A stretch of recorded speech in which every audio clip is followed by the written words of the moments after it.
Okay, let's do it. Okay, everyone's on. We are going live. Great. So welcome everyone to the Capitola City Council meeting.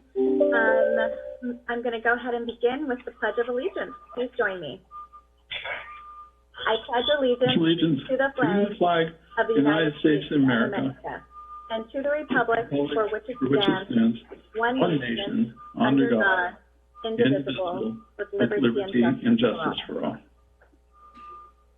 All right, thank you so much. We're going to now move on to item 2, report out on closed session. Thank you. Good evening, Mayor and Council members. The closed session was held on the item on the agenda and no action was taken. Direction was given to staff. Thank you so much. I quickly just ran over to City Hall, and I'm now here at City Hall with my new background. So wanted to make a point of that. Item 3, additional materials. Do you have any additional materials? And Chloe, if you don't mind, I'm sorry I skipped over if you had a few comments about how to tune in. Absolutely, I'll start with that and then I will mention the additional materials, if that's all right. Welcome everyone to the Capitola City Council meeting, as our mayor already said. In accordance with California Governor Executive Order N2920, this meeting is not physically open to the public. Council and staff are meeting via Zoom, and there are several ways for the public to watch and participate. Information on how to join the meeting using Zoom or a landline mobile phone, along with how to submit public comment during the meeting tonight, is available on our website, cityofcapitola.org, and on the published meeting agenda. The public can also live stream the meeting on our city website. As always, this meeting is also cablecast live on Charter Communications Cable TV Channel 8 and is being recorded to be rebroadcast on the following Wednesday at 8 a.m. and on Saturday following the first rebroadcast at 1 p.m. on Charter Channel 71 and Comcast Channel 25. This evening, our technician is Walter. Thank you, Walter.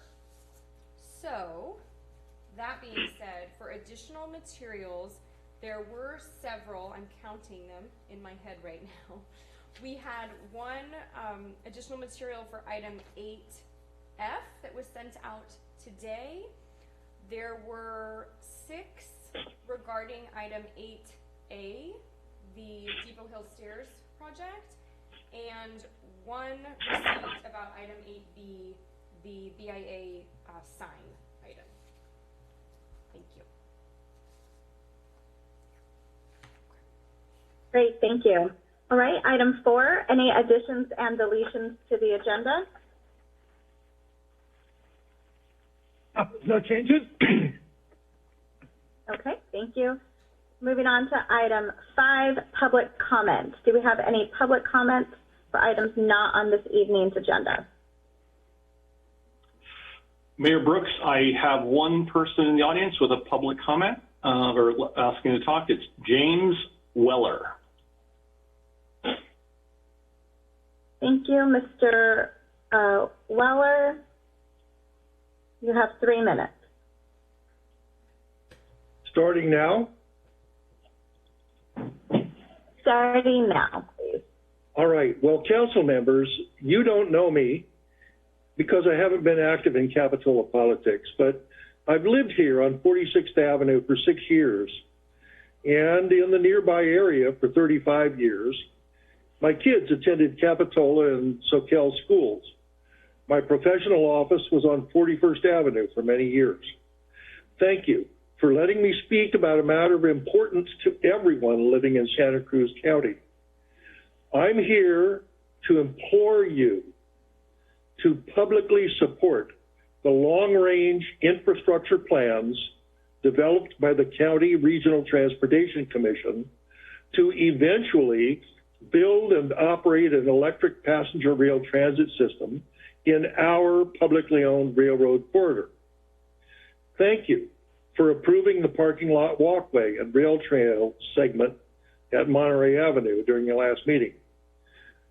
The public rail transit system and its accompanying pedestrian bicycle trail will be nothing but good for Capitola. Its fiscal impact on our municipality will be entirely positive.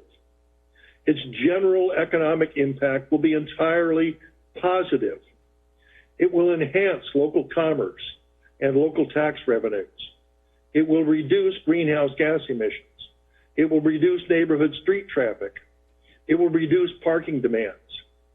The federal and state funding involved in building the rail transit system will also benefit the Santa Cruz County Metro Transit System by funding intermodal infrastructure. No local property taxes or parcel taxes will be needed to support the rail transit system ever. For the people of Capitola, the effects of the rail transit system will be all benefits, no cost. Opposition to this county-wide Green New Deal infrastructure project is spectacularly selfish, short-sighted, and contrary to the public good. I remind you that Capitola does not own the public railroad corridor. It is a public transportation asset acquired at statewide expense and belonging to all of the 273,213 residents of Santa Cruz County and all their children, grandchildren, and great-grandchildren. There will never be a so-called greenway for pedestrians and bikes without a rail transit system. How obstinately self-interested would it be for a minority group in an affluent local enclave to oppose the interests of the majority of the people? So do the right thing. Act in the public interest, not in the behalf of private sector special interests. Thank you. Thank you, Mr. Weller, for your time. Do we have any other public comment? Mayor Brooks, I do not see anyone with their hands raised, and I do not see any emails on public comment. Thank you. Okay, moving on to item 6. This is City Council and staff comments. We'll start with staff comments. Do we have any? We have a comment, an announcement from our Public Works Director about the Flume project on the beach. Good evening, Mayor and Council. I just wanted to let you know that the final phase of the Flume project will be beginning next week. They will be installing the liner. Their goal is to have the liner in place and the project completed by the end of next week. Thank you. Thank you, Mr. Jessberg. Any other staff comments? Okay, seeing none. This is a time for council comments. Councilmember Bertrand. Thank you, Mayor. I'd just like to say a report from the RTC. I'm a member of the RTC. Sam is the alternate. And last week we made a very important vote, and it was 6-6 to stop the adoption of the business plan. And I took that vote largely because City of Capitola did vote on Measure L. It was pretty clear, our position on the trail and the rail. But mainly from my standpoint as a former treasurer is the fiscal issues. The money that, I think the one member of the commission put it fairly well. The business plan says this program moving forward is possible if, feasible if we get these grants and we get the necessary money to support the maintenance and operation.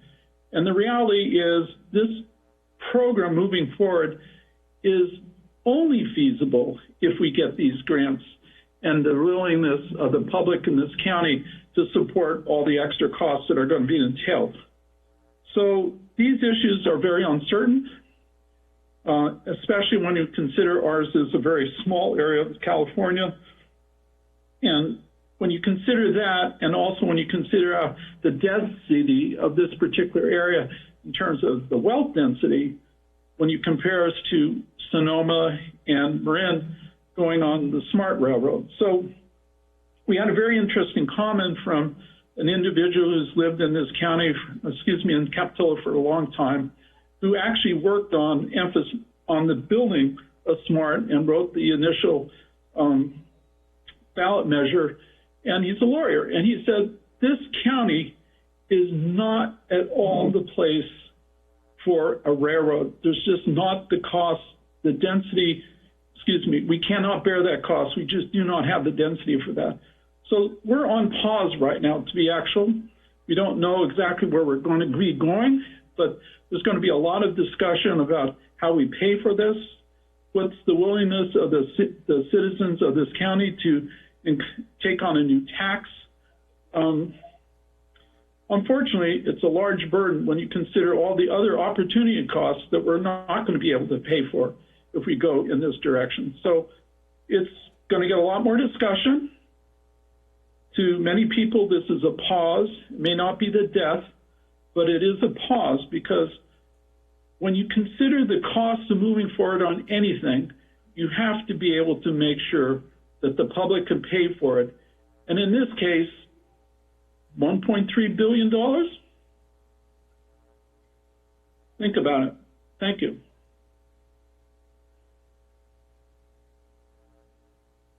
Thank you for the update, Councilmember Bertrand.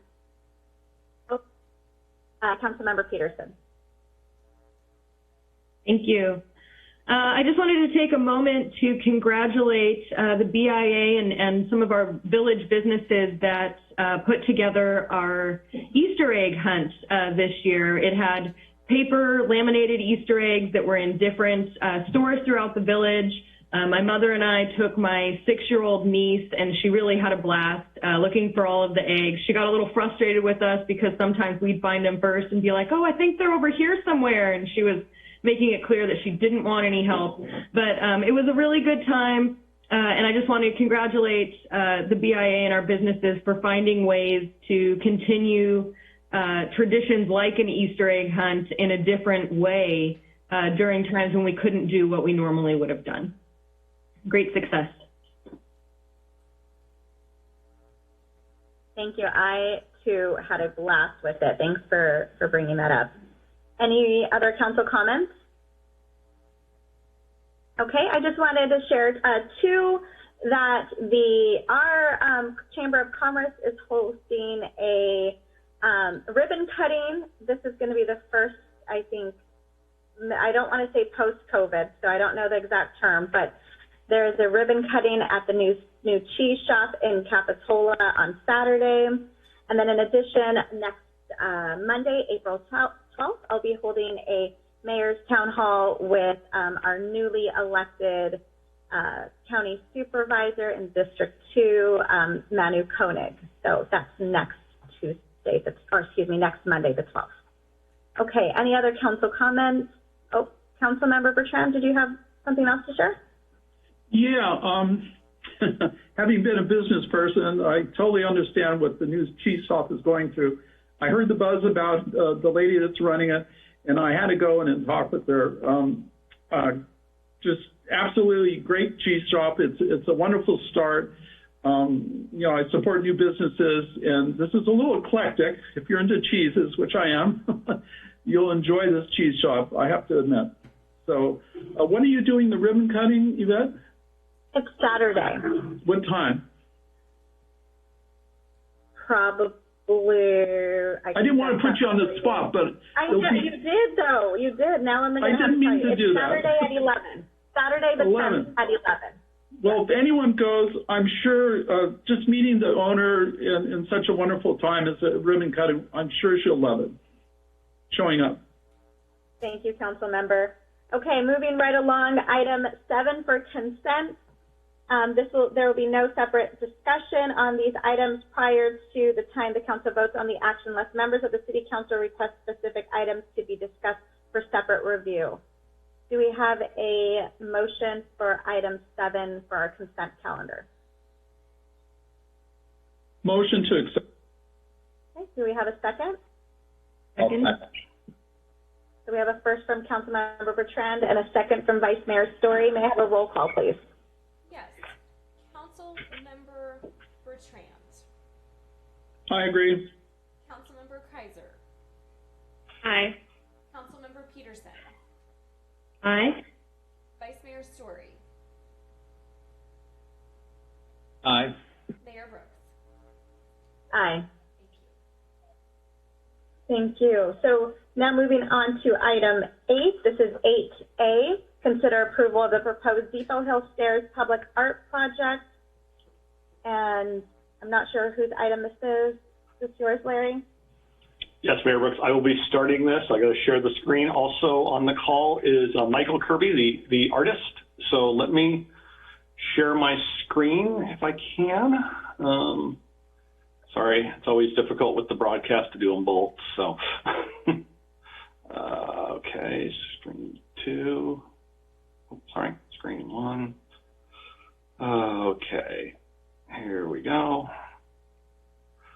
Okay, can you see the screen on the share? No, we can't. You can't. See there? That's why. Oh, I got to hit share, actually. Sorry. Take your time. Now? Yeah. Okay, thank you very much. Sorry. It's just tough with the broadcast as well going on. So I'm here to present the public art project for the Depot Hill Stairs. I kind of want to give a history of what the public art fund is really and what the program is for those who haven't been able to be part of this in the past. The Capitola Public Art Program started in 2004.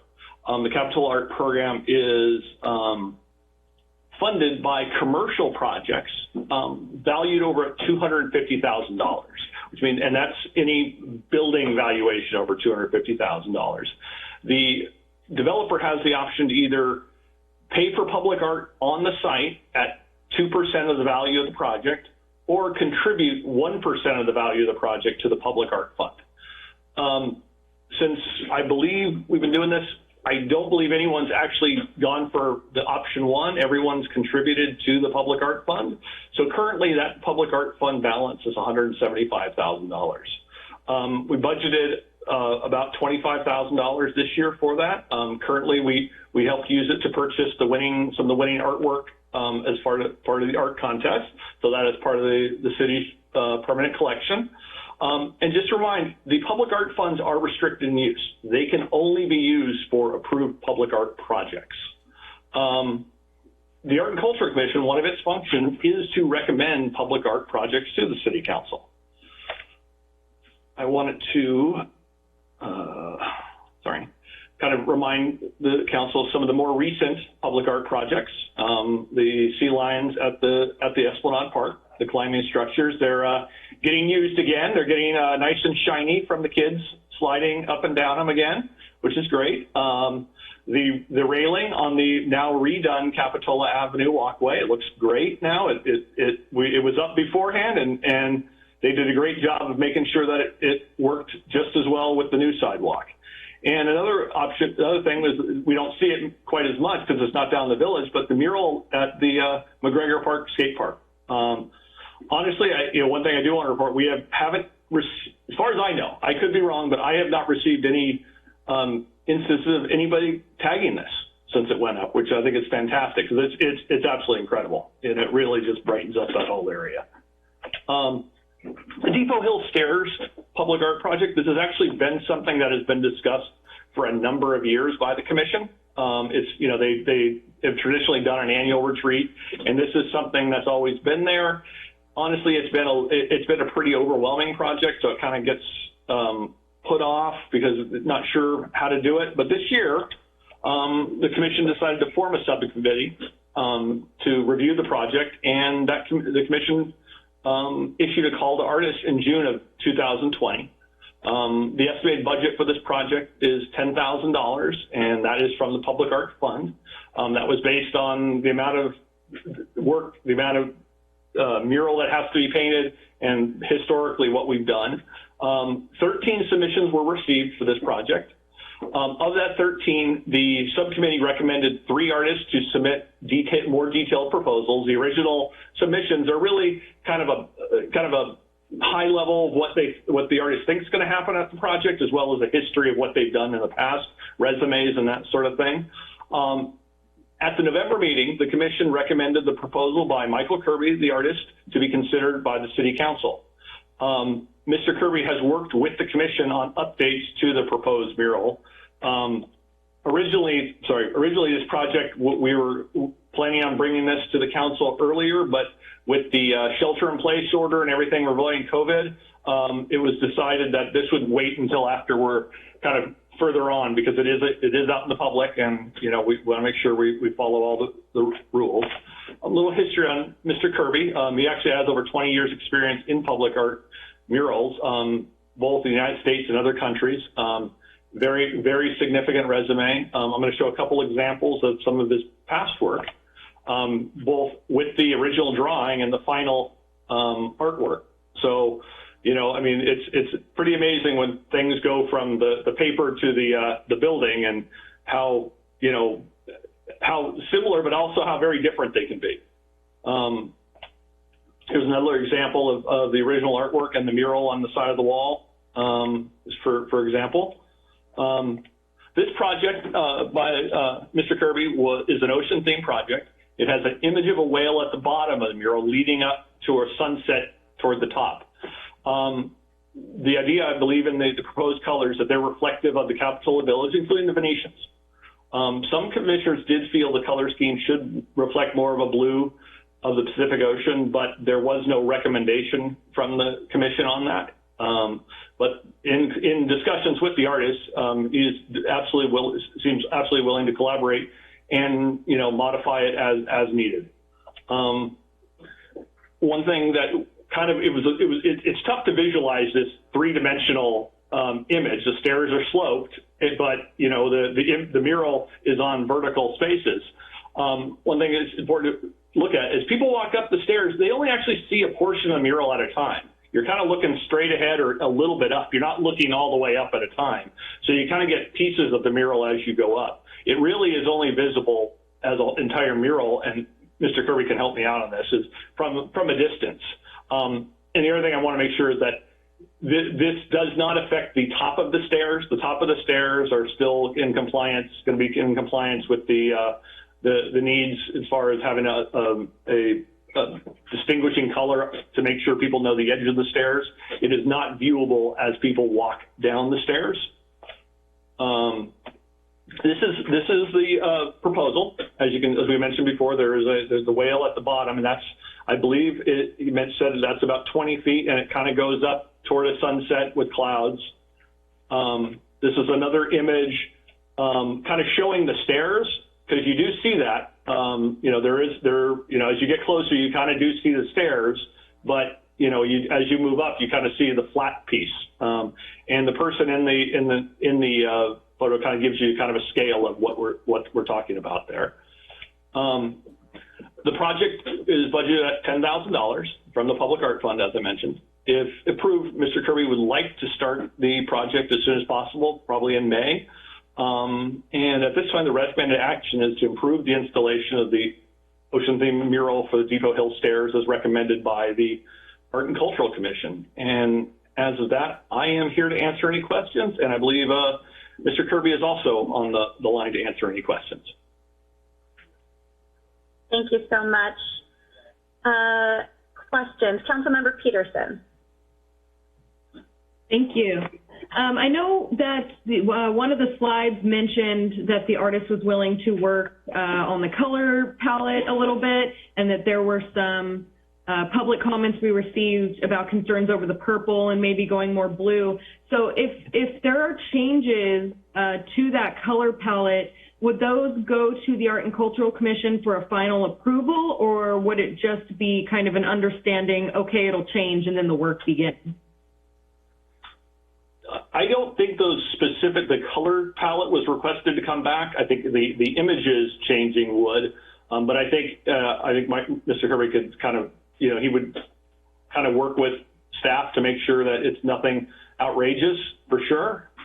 But I don't think the commission asked it to be brought back. Like I said, it was kind of left up to the artist as well if the council had any direction on that matter.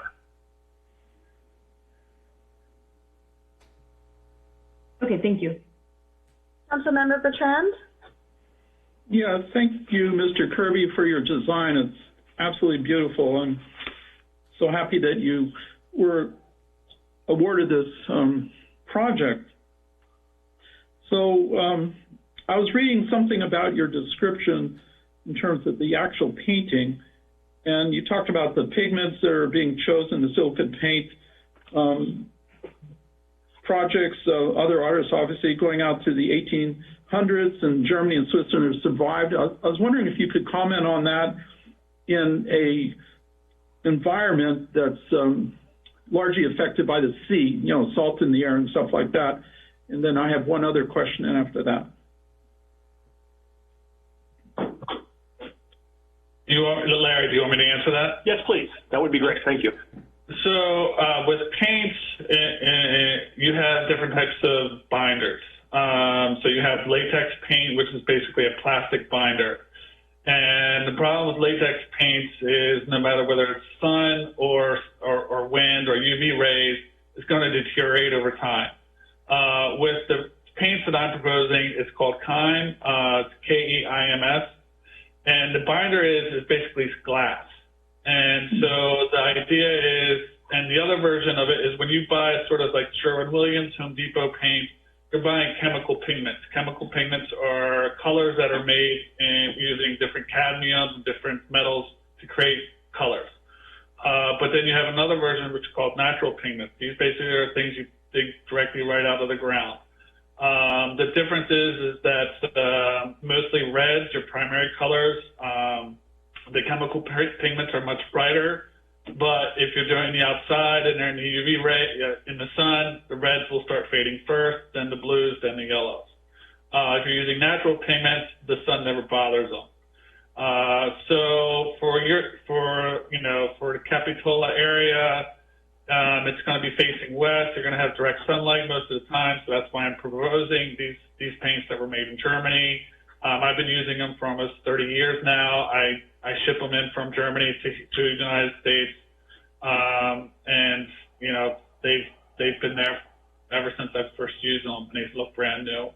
And I've worked in places where you have snow, rain, hurricanes, desert areas, and as long as you're sticking to these sort of like natural ingredients, natural pigments, binders that are just really simple sort of cement, sort of glass type solvents, you know, it withstands the weather better than any sort of chemical binder or chemical created paints. Okay. Answer your question? Yes, you did, and you probably answered the second one, which was concerning of, you know, people are running up and down the stairs. A lot of people do their aerobic exercise there. So in terms of wear of the paint, you know, from abrasion or people hitting it, you said there's a glass binder. Is that going to protect it? Well, basically what you're going to have is, I mean, you know, the facing of the steps is your baseboard. And the most damages you're going to do is like, if you ever walk up your stairs and you stub your toe as you're walking up because you're trying to run or something like that, and if you try to take that into account, the majority of the time, it may leave a nick here or there, but the actual, you know, that person who created the nick is the only person who's actually going to know it's there. The everyday person is not going to, you know, they're not, it's so minuscule, you know, maybe 10 years from now, there might be something that's been hit multiple times, 20, 30, I don't know, 100 different times.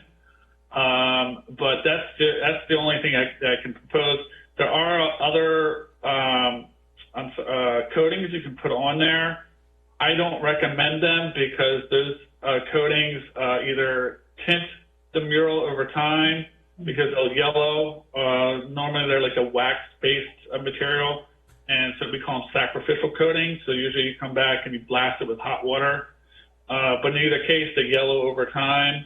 But I mean, you know, in general, I don't think there's going to be a whole lot of damage from people walking up and down the stairs because all you need to do is walking up and down your own stairs. How many times have you hit the baseboard?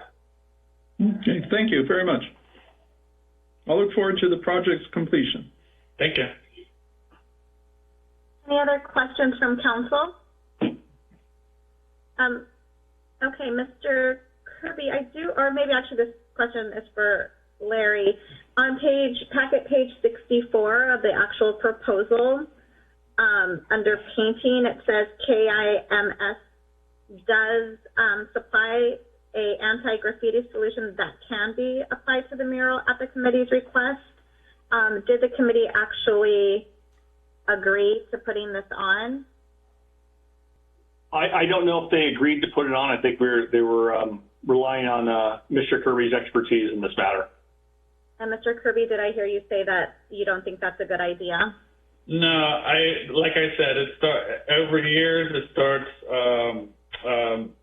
yellowing and taking away from the image. That's only really used in a really high graffiti area, like underneath a railroad bridge or something along those lines. I would bet quite a bit of money that nobody's going to tag these set of stairs. I don't recommend it. And so my second question is about upkeep, and what that looks like if it does become damaged, or is there any other potential cost to the city for upkeep of this particular mural, or do we include in the agreement that Mr. Kirby comes back, or has this been discussed at in the Arts Commission? As part of the project, there is a requirement that it does withstand time. I know we will work with Mr. Kirby and the Public Works Department to figure out if there is damage, on an individual basis, what needs to be done.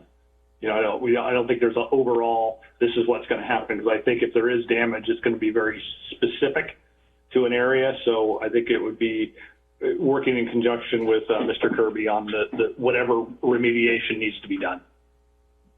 And so if somebody does come and spray paint it, you would go back to Mr. Kirby to resolve it, not our team to clean it up. I know we used to have some materials to do cleanup. I'm curious about that process.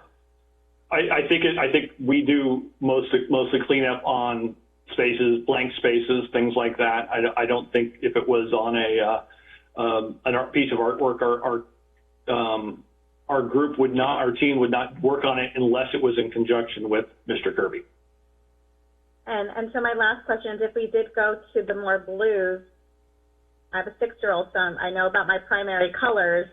If we do shift to a little bit more of the blue color, would that yellowish color not be so bad? If we were to do that anti-graffiti coating on it? Mr. Kirby? Michael, do you got? No, it wouldn't make a difference.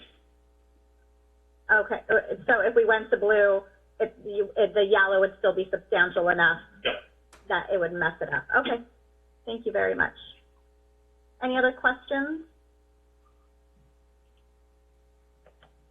Okay, we'll go ahead and move it to our audience or participants. Any questions from our attendees this evening? Mayor Brooks, I do not see anybody with their hands raised on this item, and let me check. I do not see any public comments on this item. Okay, thank you very much. So we'll bring it back to council for further discussion and a vote. Any comments? Councilmember Peterson. Thank you. I like the art piece. I think it's going to be a fantastic addition to the village. Because we have had the public comment about the purples, I would feel more comfortable if there was some kind of final approval on the color palette, even if that's by staff or the commission or someone, just one person the commission appoints, just for a final closure before the artwork begins. And then I think, I was going to ask how long do we expect this to last? Assuming that there's, clearly if a whole chunk of the stairs falls off, that's not Mr. Kirby's responsibility. That's something that might just happen. But how long do we expect the painting itself, the mural itself, to last? Michael, do you have a detailed on that one? Sure. The mural, the paint itself is going to last minimum of 50 years. And it could last, like the paints that I'll be using on the stairs, they've been using it over in Europe for the past 100 years. So these types of paint have only been around for 100 years now. And they're still outstanding if you go over there. So that's it. That's fantastic. I thought I was going to hear like 20 to 25, so I'll take double that. Great. Yeah, that's my only comment is if we could get some kind of way to work out a final approval of the color palette, I think that would be much appreciated by those who had contacted us about concerns over the purple. Otherwise, I think it's beautiful. I'm looking forward to seeing the finished result. Thank you. Councilmember Bertrand. Yeah, Mr. Kirby, I appreciate you taking a sea or aquatic theme. You know, I appreciate you. I think you talked to people maybe on the Art Commission, and you know, you came up with something I think is great. I anticipate people who run that stairs are probably going to improve their ability or speed at least 10 or 20%. They're going to be so excited running up those stairs, they're going to want to do it more. And so that could be a side benefit. So thank you very much, and good speed, Godspeed. Thank you very much. You're very kind. Any other council comments?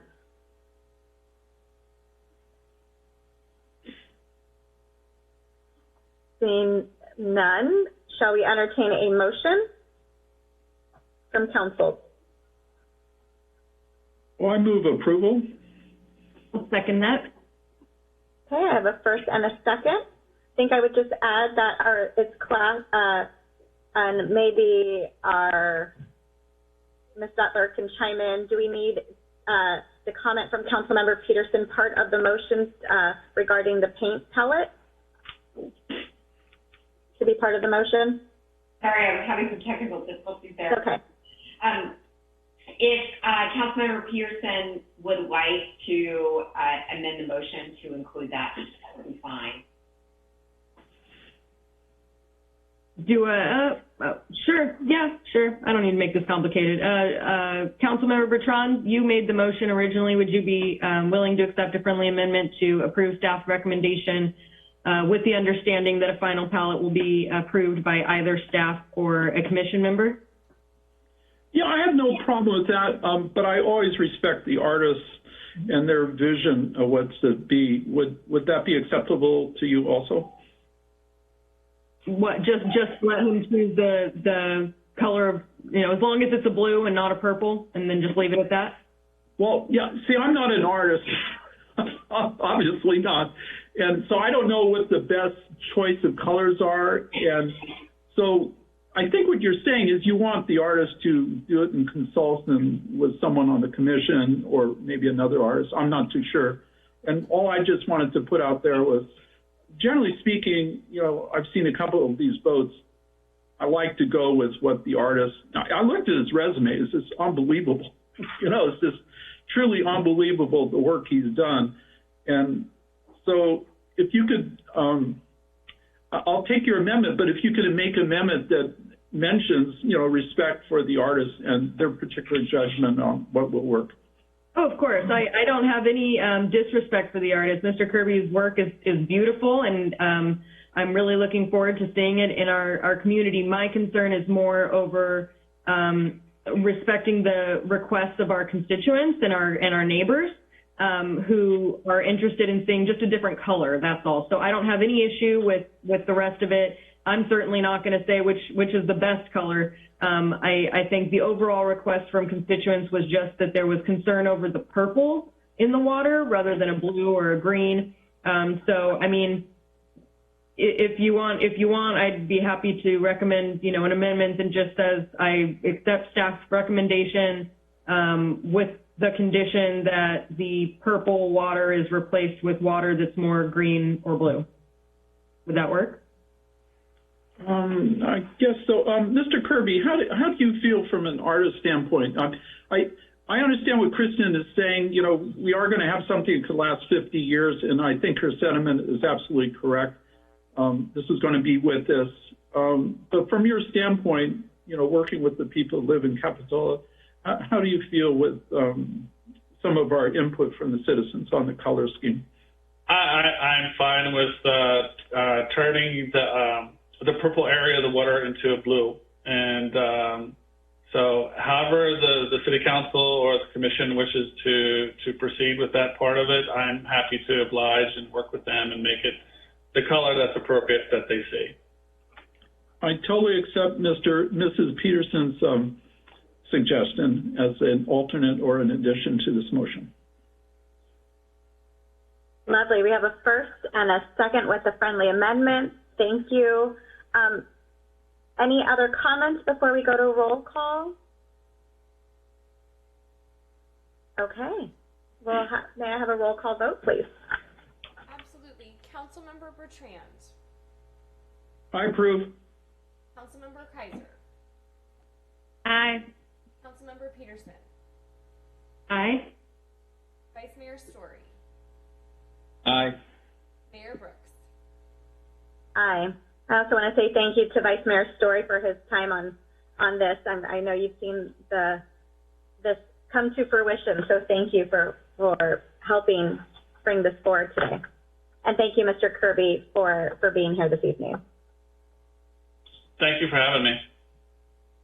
Okay, moving on to item 8B. This is the application for the Capitola Village and Wharf Business Improvement Association to change sign on Arbor at the Stockton Avenue and Capitola Avenue. Good evening, Mayor and Council. I'm going to share my screen here. Give me a minute.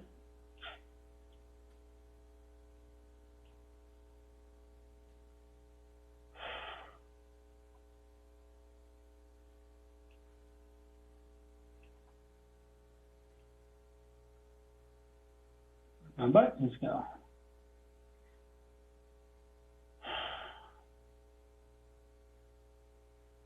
I apologize, it's taking a while. There we go.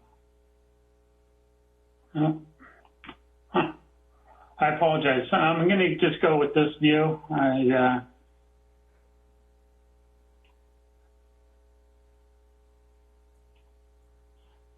There we go. All right, the item before us is a BIA application to replace the Arbor sign. A little bit of background on this. The city approved Administrative Policy V16 back in 2019 regarding decorations placed in the streetscape of the village. So it was mainly around placement of Christmas decorations and the holiday lights, and but it did include the ability to put banners on street lights and make recommended changes to certain areas. So certainly this application by the BIA to request a change in the sign for under the Arbor falls under this policy. And so they have made an application to change that existing sign and replace it with 2 surfboards. I have some pictures here. I just want to mention that they are also working on another application to hang streetlight banners up. After looking at the last time the street banners went to the city council, it was decided and the Arts Commission accepted the opportunity to review those banners. So those will be going to the Arts Commission next week before coming to council for consideration.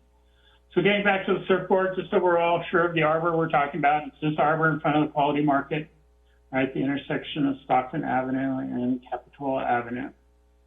What the BIA is recommending is replacement of the sign with 2 surfboards. One just says, "Welcome to Capitola," where everything is a step away. It would be replacing in the general area, same area of the existing sign. They would add a second sign that says all day parking. And I just want to mention that these are both actual surfboards that have been donated to the BIA, and they will be using city signs who made this sign in the background here to put the graphics on and to hang the signs. The signs will be hung by solid rods, so they will not swing. These are the signs hung by a chain. Here's a close-up of the existing sign that will be replaced if approved. The sign was hung, we believe, back in 2005. It is consistent with some of the signage in the 2 parking lots behind City Hall here, or in the upper lot, and we'll be adding them to the lower lot in the near future. The goal, parking lot signs say this way to beach and village, and this one says how to get back to the parking. So they are replacing how to get back to parking and with the all-day parking with their proposed signage.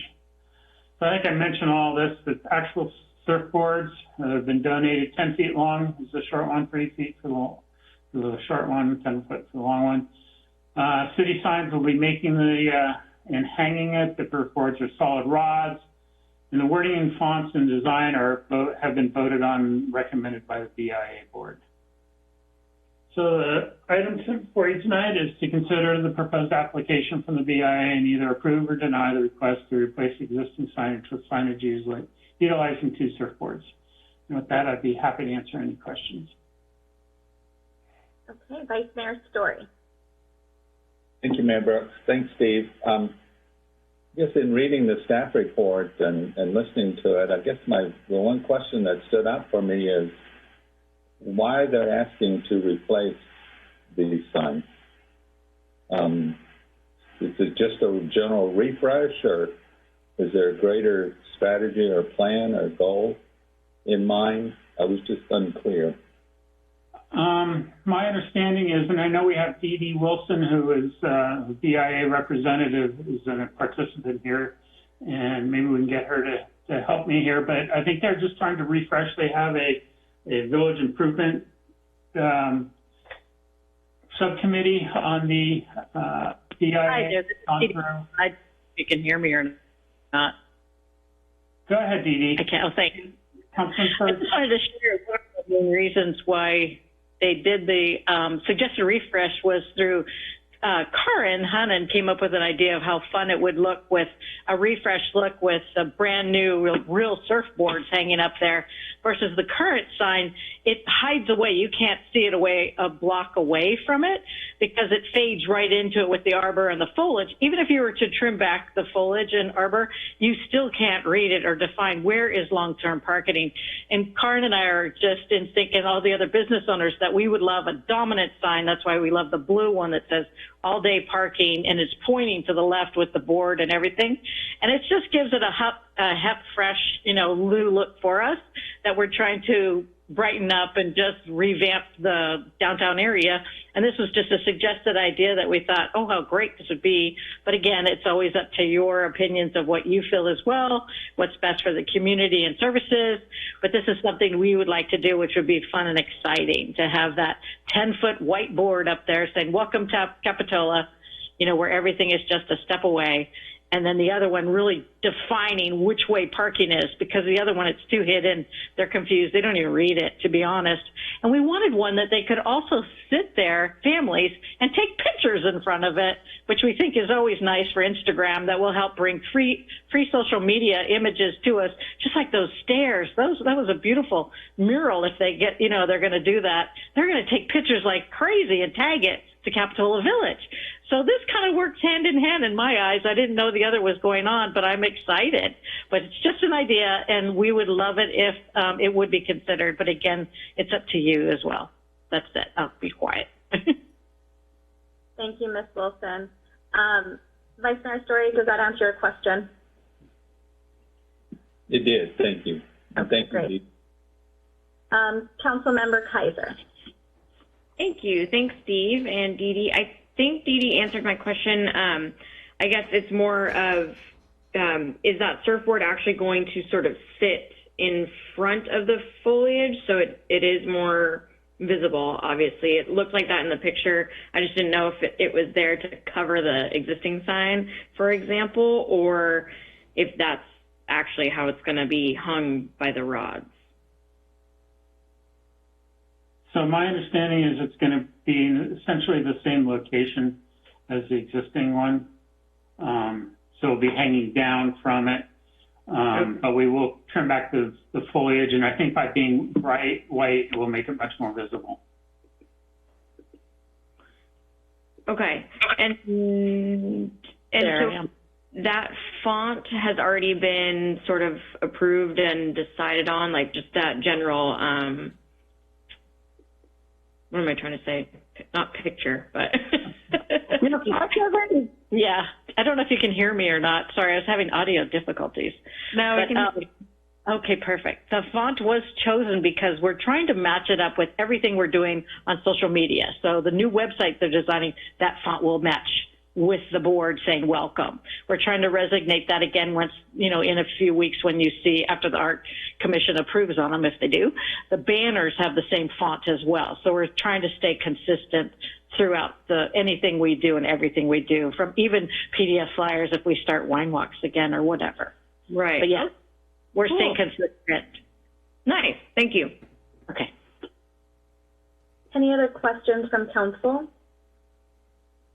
So, Ms. Wilson, I have two questions. One is about the slogan.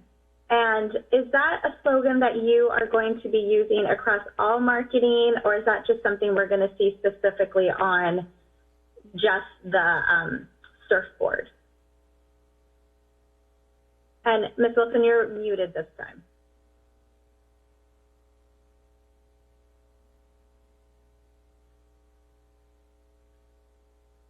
Can you hear me now? Yes, Can you hear me now? yes. Sorry.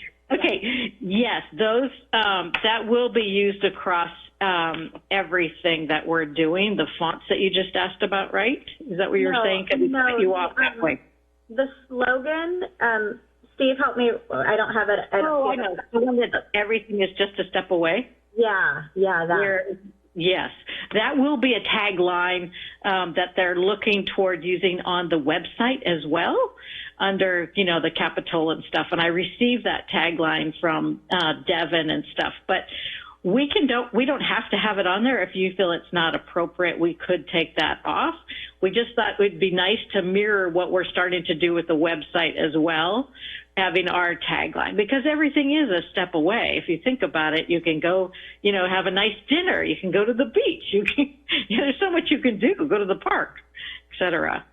So that's why we felt that was a nice way to at least introduce it and start resonating in before the website is being redesigned right now as well for us.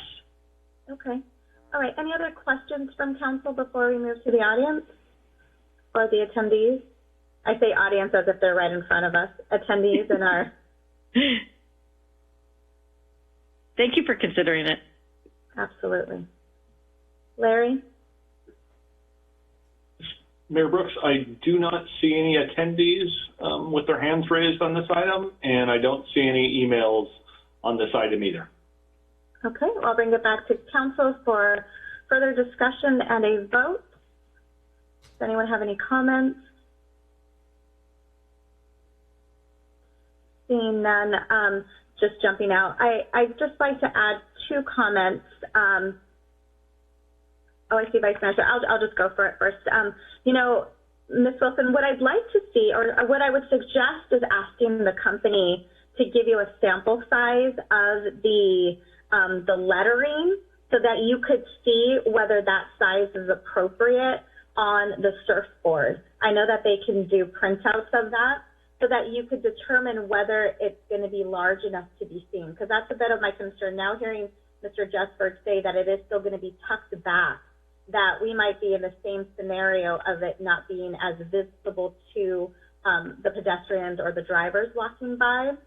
And then the second comment that I have is about the slogan.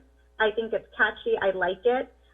But what I really would like to hear come back is that 100% the BIA is going to be using that. And I'd be fine with it being on the surfboard. I just want to make sure they are in agreement as well that they will be using it. So my comments are that I think the surfboards are fine. I think it's adorable. I think it's a great idea. And I really appreciate this subcommittee taking on this kind of beautification project and really leading the charge. So I really commend you on that. But those are just my two comments and that I am just bringing forward about the look of the surfboard. That's perfect. I'll do that. I'll get them to give us a graphic, like the layout template that you can use, like their peel away stickers, and lay it on the board. If you want me to bring it, I can share it with you as well, or take photos and then send it to everybody on this call if you wish as well. And I'll share with the board member, the BIA board as well, the update of today's call, but a lot of them are on it listening, I'm sure. So, but I will resonate and share with them too about the tagline to make sure 100% we're doing it across the board. It is something that we would be cohesive and consistent. Great, thank you. And I'm going to go ahead and let our council members comment, and then you'll be able to respond in a second. Ms. Wilson, Vice Mayor Story. Yeah, thank you, Mayor Brooks. I wanted to say that I remember, when the current signs were designed and put out with much fanfare, and they were, well received at the time. But I think I understand that, there are times to refresh things and maybe try to rebrand and put up new signage. So I'm supportive of something new coming up. And it's a new concept. The old signs were looking historically, and the new signs, maybe we're looking more prospectively and toward the future.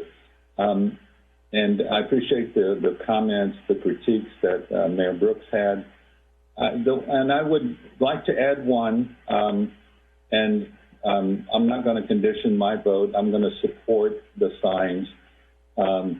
But the tagline, everything is a step away, I have to me, that's not fully inclusive of all people who visit Capitola or that we want to have visit Capitola. So I guess I would hope that the BIA would think of that, particularly the word step, and if they could maybe come up with another term that may be more inclusive, that may capture all kinds of individuals who can't necessarily step. So that's my only feedback about it, but that's just my opinion about the tagline. Otherwise, I support it. I like the concept of having everyone think, hey, in Capitola, you really can't easily get from one place to another because we're all it's contained, even up to 41st Avenue, and maybe someday we can help people achieve that. But those are my thoughts, and thank you to the BIA for bringing this forth. And I guess one last thing is that if you're going to make this initiative, there needs to be a maintenance schedule so that sign can be readable and where the plants don't grow over it. So thank you. Vice Mayor Story. Councilmember Kaiser. Thank you. Sam, I think, or Vice Mayor Story, I think you brought up an excellent point about just the word step. As soon as you said it, I was like, I know exactly what he means. And I think being that we are on the path of equity and inclusivity in our town, it's something to think about. Maybe everything's a turn away, or I don't know. That's not my jurisdiction. But I also want to second the things that Mayor Brooks said, and maybe I really support this idea and love the idea. I just kind of want maybe a more realistic mock-up of what it would look like on the surfboard. I think in my mind, I was like, okay, maybe we'll use this old-timey, like wooden artisan craft board, but since we've got these real boards that are donated, let's go with that. But I would maybe like to see sort of where the font lays and how it's going to look in the spot of the old sign versus the way it's sort of portrayed in the photo that we received. I realize that's kind of putting more work on the project, but I'm super into it and supportive, and I think it is great. So many times I've been down there just a step away from the beach or a turn away from the beach, and someone's like, where's the beach? Like, it's here, it's right here. So hopefully, yeah, it gets that vibe going for visitors, knowing that it is all close and it's all walkable or rideable or maneuverable for most. So yeah, thanks for putting the time into this, and I'm excited to see where it goes. Thank you, Councilmember. Councilmember Peterson. Thank you. Most of my questions were answered during the presentation, and most of what I was going to say is already been said, but I didn't want to stay silent on this because I know that the BIA works hard on their beautification of our village. I just want to echo, like as Councilwoman Kaiser said, Vice Mayor Story's comments I think are very important, and as Councilmember Kaiser mentioned, that once he said it, it kind of clicked. Like, oh yes, that's an important aspect that we need to consider in welcoming people into our city. But again, I want to thank the BIA for taking this up and putting so much time and effort, as always, into ensuring that our village and our city is a beautiful and welcoming place, not only for visitors, but also for people who live here. So thank you. Great, thank you for your comments, council members. So I know there was a lot of feedback, and perhaps, I don't know if anyone wants to entertain a motion with comments, or are we potentially asking for Ms. Wilson to come back with an update, knowing that we're in support? And maybe this is for Ms. Settler to give us some insight on, or whether a council member wants to make a motion at this time. So, oh, I see Councilmember Peterson's hand raised. Sorry to interrupt. I was just going to suggest I would say that if Ms. Wilson, heard our feedback and is saying yes, I'm happy to. If I'm not mistaken, I think I heard her say I'm happy to bring the mock-up back. So I think as long as she is acknowledging that she's heard our feedback and is willing to bring it back to us, then I'd be willing to make the motion to just accept staff recommendation and leave it at that, and we have her understanding that we will move forward. And she's going to bring it back to let us know what it looks like. I would love to do that. I'd also love to share with you some tagline changes, because I agree with you 100%, Mr. Story, and also Kaiser, I agree. When I was reading it out and hearing to step away, I'm thinking more of how close everything is, but you're right. We need to stay more cohesive with everybody and from wheelchairs to, crutches. So I agree 100%. We need to change that tagline. So if you guys have anything exciting, always feel free to share with us too.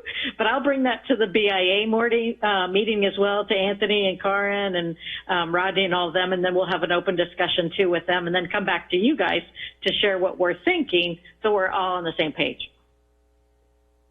Great. Thank you, Ms. Wilson. Councilmember Peterson? Yeah, I was just going to say, in that case, if it's going to come back to us, then I don't want to deny, but I would say I'm not sure would it be a conditional approval? Would I make a motion to conditionally approve? I think your motion would be to continue the item and say, you've received the feedback, we'll continue the item and we'll see an updated design. Then that's my motion. I'll second that motion. Yeah. Okay, we have a first and a second from Councilmember Bertrand. Was that you? Okay, great. We have a first and a second.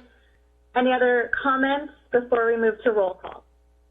Yeah, one comment. Who's going to get the old sign? Oh, it's going to go in the parking lot. In the parking lot. It means, yes. Okay, may I have a roll call, please? Yes, Councilmember Bertrand. Yep, I approve. Councilmember Kaiser.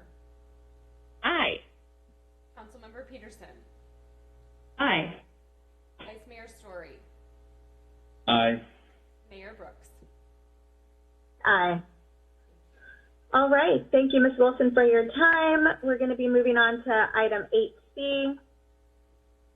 And this is the TEPRA hearing regarding conduit financing for the Independent Cities Finance Authority for Castle Mobile Estates.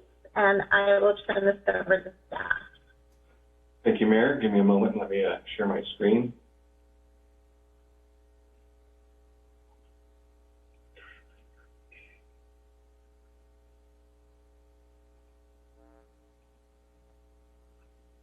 Can you see that okay? Yes. Okay.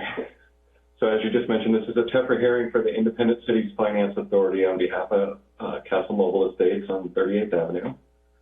Millennium Housing, on behalf of Castle Mobile Estates, has requested that the Independent Cities Finance Authority issue revenue refunding bonds in an amount not to exceed $12.5 million in order to refinance some previously issued bonds, repay a loan to the city, and to make some on-site improvements.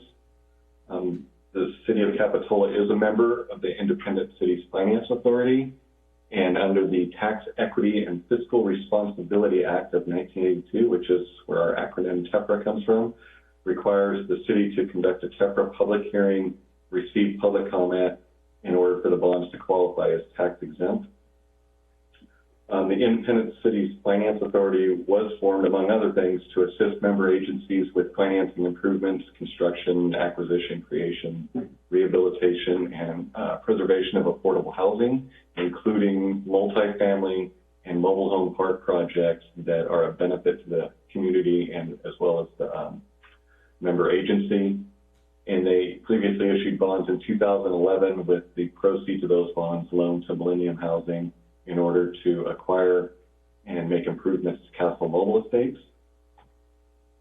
Also in 2011, the City and Capitola Redevelopment Agency, which is now our successor agency, entered into an agreement in which the agency loaned about $1.8 million to the city, which was combined with another $160,000 of housing trust fund money, and that was also loaned to Millennium Housing.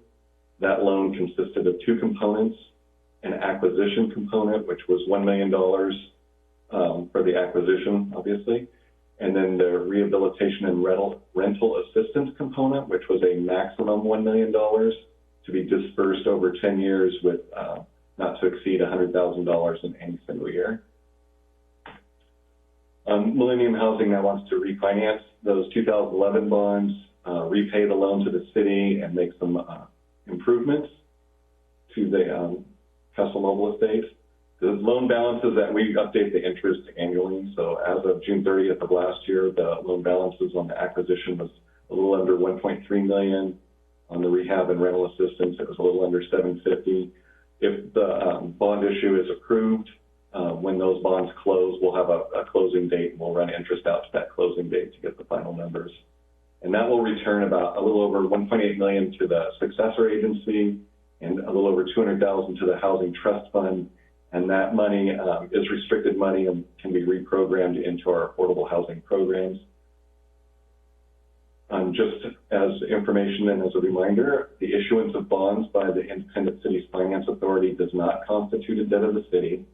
The city is not exposed to any financial liability by being a member of the Independent Cities Finance Authority, and the city will not have any legal or moral obligation, liability, or responsibility for the repayment of the bonds. That's solely on Millennium Housing.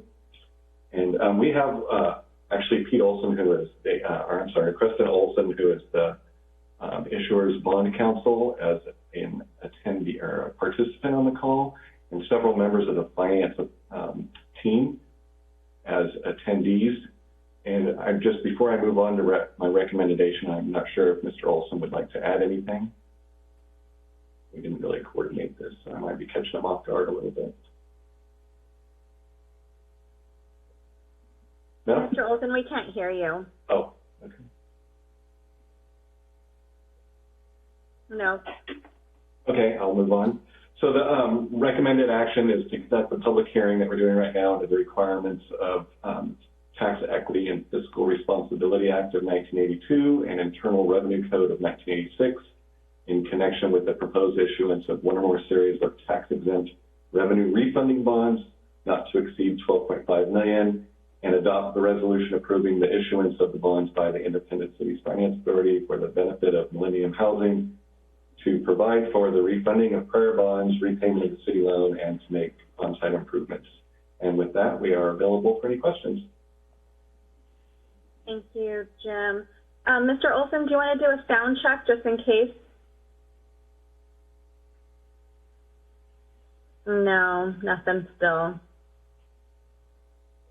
It's okay.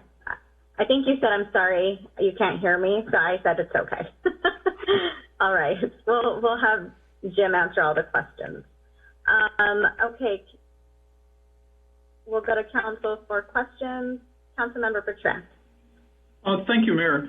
I just have a question for two questions. One for general background. What is the Independent Cities Finance Authority, and what's our participation with them? We are a member, as you said. I just want to understand what the authority is.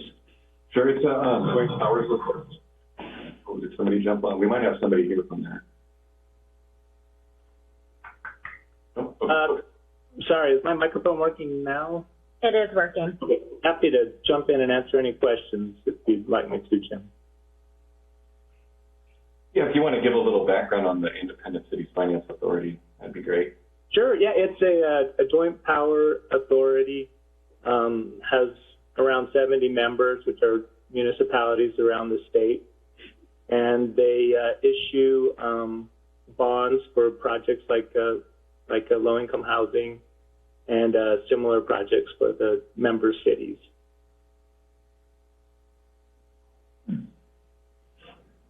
Okay, thank you, Mr. Olson. Sure. My other question is to Jim.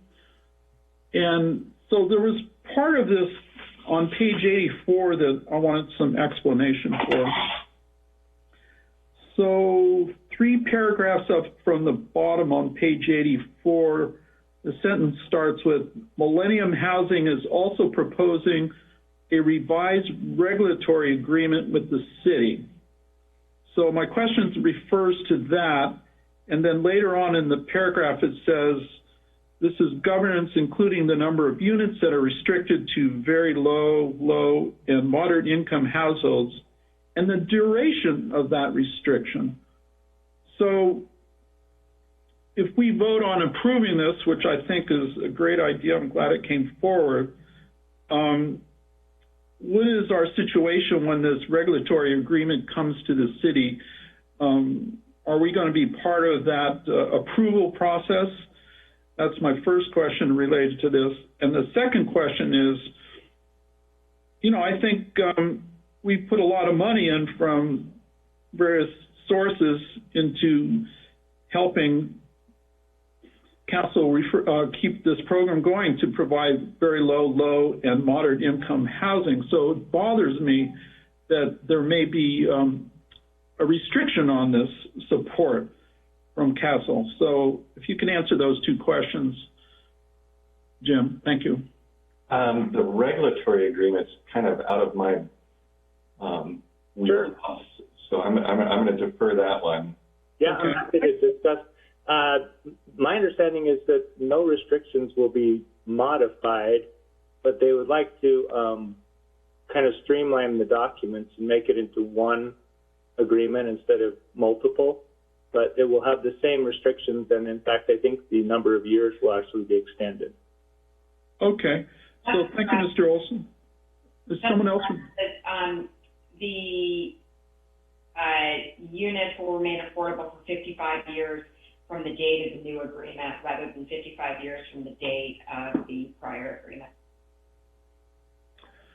Okay. Thank you, Ms. Saltler. So basically, this is a continuation of our original agreement with slight changes. Yes, just it extends it by 10 years. The affordability.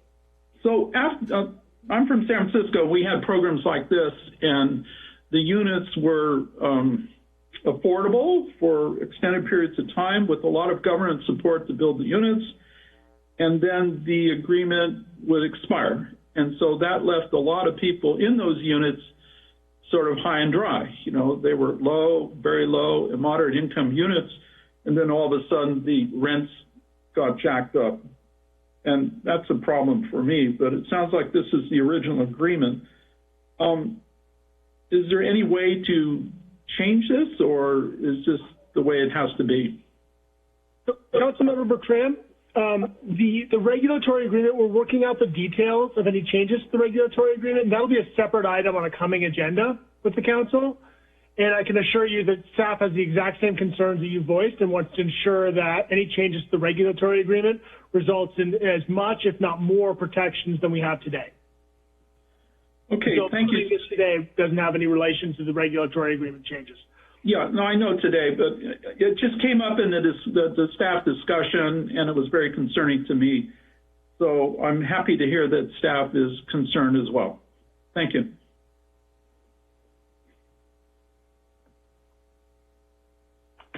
Any other questions?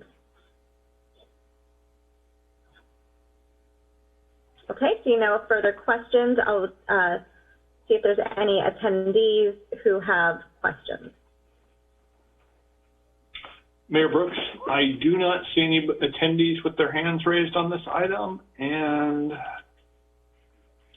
I do not see any emails on this item. Thank you. I'll bring it back to council for further deliberation and a vote.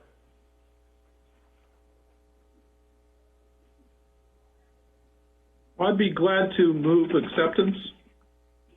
Okay, we have a first. I'll second that. And we have a second from Councilmember Peterson. Any other comments before we move on? I'm sorry, Mayor Brooks, I'd just like to clarify the motion. The motion is to move staff recommendation. Yeah, I move acceptance of staff recommendation. Thank you very much. Thank you. Thank you, Ms. Butler, for that. Okay, so we have a first and a second to move staff recommendation. Can I have roll call, please? Yes, Councilmember Bertrand. I accept. Councilmember Kaiser. Aye. Councilmember Peterson. Aye. Vice Mayor Story. Aye. Mayor Brooks. Aye. Thank you. Okay, that item passes unanimously. Moving on to item 8B, the introduction to objective standards for mixed use and multifamily developments. And I believe it's just a presentation this evening, and I'll turn this over to staff. Good evening, Mayor Brooks, and good evening, Council. Tonight we have Ben Noble with us, of Ben Noble Planning, and he is going to introduce the launch of our introduction to objective standards, which we'll be working on in 2021 throughout the year. So Ben is going to share his screen, and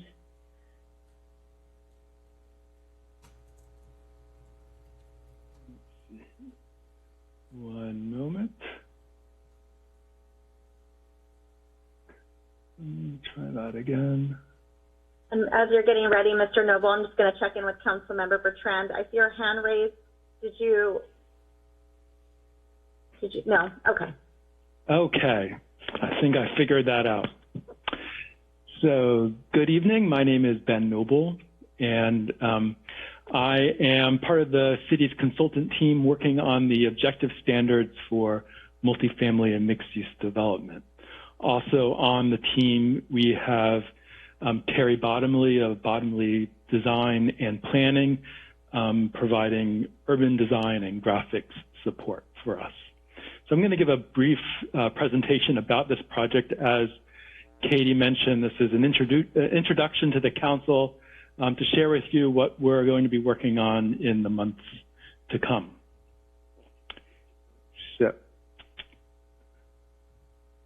So this project originates back from 2019, when the City Council authorized staff to apply for a state planning grant in order to develop these new objective design standards so that the city can more effectively process applications for projects subject to streamlined review under recently adopted state law, which I'll talk about a little bit more in a few slides. As part of this grant also, the council authorized the city to seek funds to develop guidance documents and pre-approved architectural plans for accessory dwelling units. In March of last year, the city was awarded the grant for a total of $160,000. And a portion of that will be used for the objective planning standards. And in September of last year, the City Council approved a contract with the consultants to assist with this project. So I'm going to explain in a little more detail what that scope of work was that was approved by the council last year. So what it focuses on is preparing new objective standards for multifamily and mixed-use development. And so these standards will address issues such as building size, building design, building placement on lots, other site features. And the purpose of these standards is to make sure that the city gets quality development in light of these new state housing laws, and also to clarify city requirements and expectations for new multifamily and mixed-use development when it occurs. So these standards will be broadly applicable to all new multifamily and mixed-use residential development within the city. Here is a zoning map showing the different zoning districts, and multifamily housing and mixed-use development is allowed in many places in the city, not just the multifamily zones. So you can see the red and the pink areas, which are the commercial zones where mixed-use residential development is allowed. So you could have multifamily housing as part of a project that also includes ground floor commercial, for example. So all of the pink and the red areas, mixed-use development could occur, as well as along Capitola Road and Capitola Avenue as well. You also have your brown areas, which is the multifamily zoning district, where you can have multifamily housing but no mixed-use development.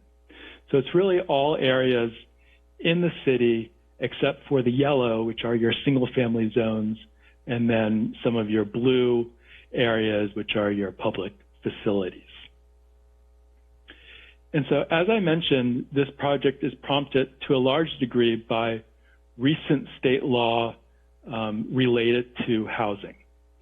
So I think, as many of you know, the legislature has really taken steps in recent years to facilitate and streamline the production of new housing, particularly multifamily and affordable housing. One of those laws was Senate Bill 35, which was adopted in 2017. And what that law requires is that for any city that's not achieving its fair share housing production, the city is required, or I should say, applicants are permitted to request a streamlined ministerial approval of multifamily housing projects that include a component of affordable units. And what a streamlined ministerial approval means is that if the project is consistent with all objective standards in effect at the time the application is submitted, the city must approve the project, and there is no public hearing, and there is no design review, and there is no other discretionary action involved in the project. So what that means is that it becomes increasingly important for cities to have good objective standards on the books.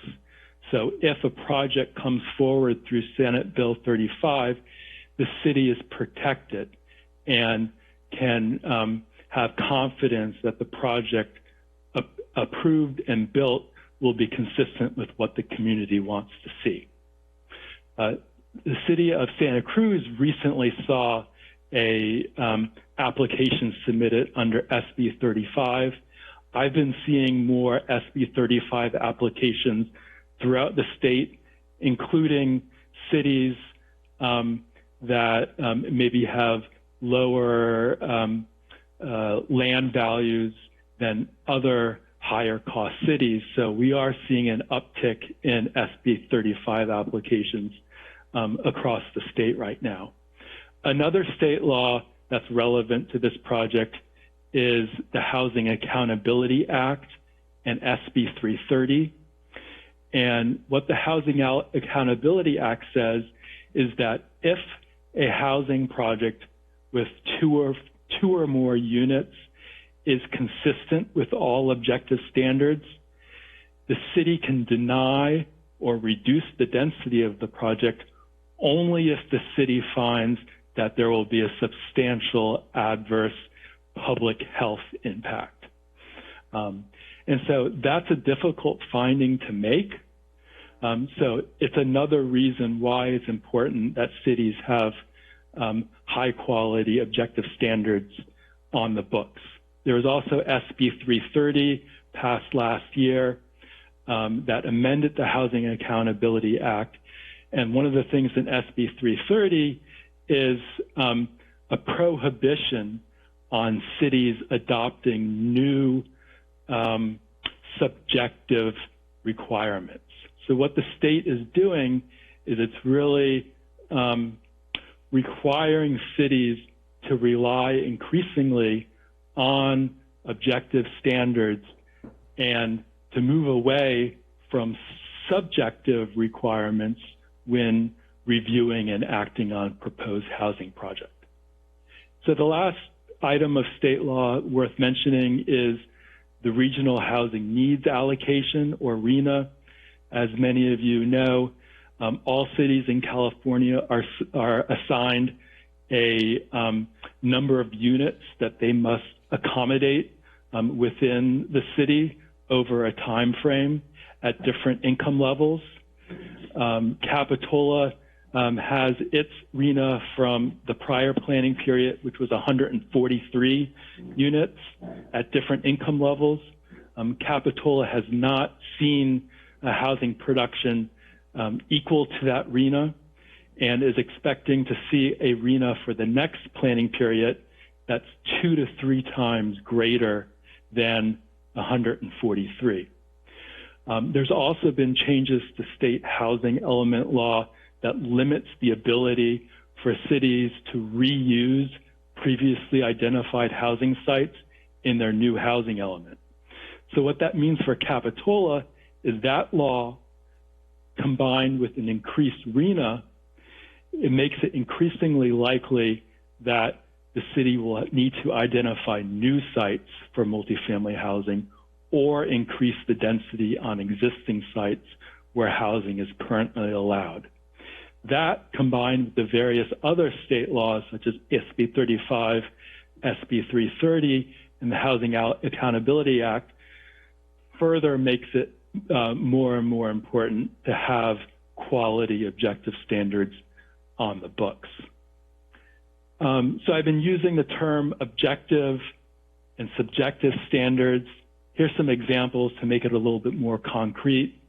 So right now, a proposed multifamily project is subject to design review, and the Planning Commission will use design review criteria in order to determine whether the project should be allowed, in addition to all of the other standards in the zoning code. So the design review criteria are intentionally very subjective. It's things like ensure new projects are compatible with the character of the neighborhood. That is in contrast to what we call an objective standard, and the state defines objective standards for us. It's a standard that involves no personal subjective judgment by a city official. It's verifiable by reference to an external and uniform benchmark, and it's something that's knowable for an applicant before the application is submitted. So an example of a standard that meets that definition of an objective standard is something that Capitola already has for the village, which is the rule that blank walls of more than 10 linear feet are prohibited along any street-facing facade. So that's a standard that meets the definition of an objective standard in contrast to the subjective requirement that's in the design review criteria. So As described in the memo and the staff report, we've sort of fleshed out the process and schedule for this project beyond what was originally approved by the City Council and the contract. We've begun by reviewing the existing regulations in Capitola and coming up with a more detailed plan for how we're going to proceed. After the meeting with the council tonight, we're going to start focusing our work on developing the new objective standards.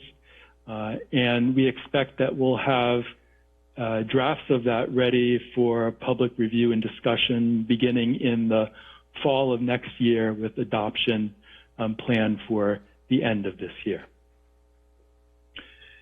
So in the memo that was attached to the staff report, it outlines a project approach, which provides a little bit more detail into what we're going to be doing based on our general scope of work. And so I'm not going to go into these in too much detail. I'm happy to answer questions, but just at a high level, one of the things that we're going to be doing is we'll be looking at the existing subjective design review criteria that the Planning Commission uses when considering design review projects. And we'll be assessing whether or not those should be translated into new objective standards. And we plan that many of them will be. And that we will then sort of take the intent of the subjective requirement of the subjective criteria and craft new objective standards that will work for a range of different types of projects in different locations. There's also many other subjective requirements within the zoning code that are not design review criteria. For example, some of you may remember with the general plan and zoning code update, there was a lot of discussion about the allowed size of new buildings on Capitola Road adjacent to single-family residential areas. And there was sort of a discretionary process by which the Planning Commission could evaluate increased building sizes in that area. That's an example of an existing subjective requirement outside of the design review criteria that the city may want to translate into a new objective standard. And so I think one of the guiding principles for all of this is where we can to provide options for applicants, that the type of mixed use and multifamily development in Capitola that is foreseeable in the future varies greatly, depending on the location, depending on the type of project that is proposed, the size of the project. And so we understand that a one-size-fits-all approach won't work well for many things. And so we're going to be looking for opportunities to identify an overarching intent and then to craft a number of different options that a applicant can utilize to achieve that intent. And then also, we want to provide a mechanism by which a applicant can request and achieve a deviation from these standards. So these standards are really primarily intended to protect the city in case an SB 35, and probably when an SB 35 application is submitted. But we want to provide a mechanism and a pathway by which an applicant can deviate from those standards if a different approach would work better. And what that would mean is that the applicant would then sort of move out of the by right process under SB 35 and instead go through the usual design review process by which the Planning Commission can exercise discretion. So we want to make it clear that the expectation is that projects will conform with these new objective standards, but there is a pathway in unique circumstances by which a project can deviate from these standards. And so the last part of our approach is that we intend to locate these standards within the zoning code, probably within the chapters that contain the standards for each of the zoning districts. There are other ways to handle this. Some cities will adopt objective standard by resolution outside of their municipal code. We think it's better for staff and for applicants and for the decision makers for all of the development and design standards to live in the zoning code, which is where most people would expect to find them. So we're proceeding with the expectation that ultimately these standards will be located in the zoning code and will involve a amendment to the zoning code in order for them to be adopted. So the next steps is after tonight's meeting with the City Council, we're going to really dig into thinking about what these new objective standards will be, and we'll start talking to project stakeholders about our plans. These stakeholders include property owners, residents, businesses, developers, architects. We really want these folks to be involved in this process to give us early feedback as we proceed. We'll then be drafting the standards and then returning to the Planning Commission for a review of the draft standards in the summer of 2021. And I should mention that in March of this year, we gave a similar presentation to the Planning Commission, a little more in-depth than what I gave tonight, and received some good feedback from them. A lot of interest in this project and a lot of interest among planning commissioners in being active participants in the process of developing those standards. So we've approached this to allow for that, and we look forward to working with the Planning Commission as we proceed. So with that, I'll conclude my presentation. Thank you so much, Mr. Noble. Is there anything else staff would like to add before we move to questions? I think Ben summarized that well. You know, just as we're getting our LCP hopefully adopted next week, we're moving on to do modifications, and that's the nature of it. So thank you, Ben. Okay, questions from council. Vice Mayor Story. Yeah, thank you, Mayor. Thank you, Katie. Thank you, Ben, for that presentation. I have a sense that you have a very difficult job ahead of you to develop objective standards. And I guess I had a couple of questions. And my first question is, do you feel that these objective standards will be able to maintain Capitola's,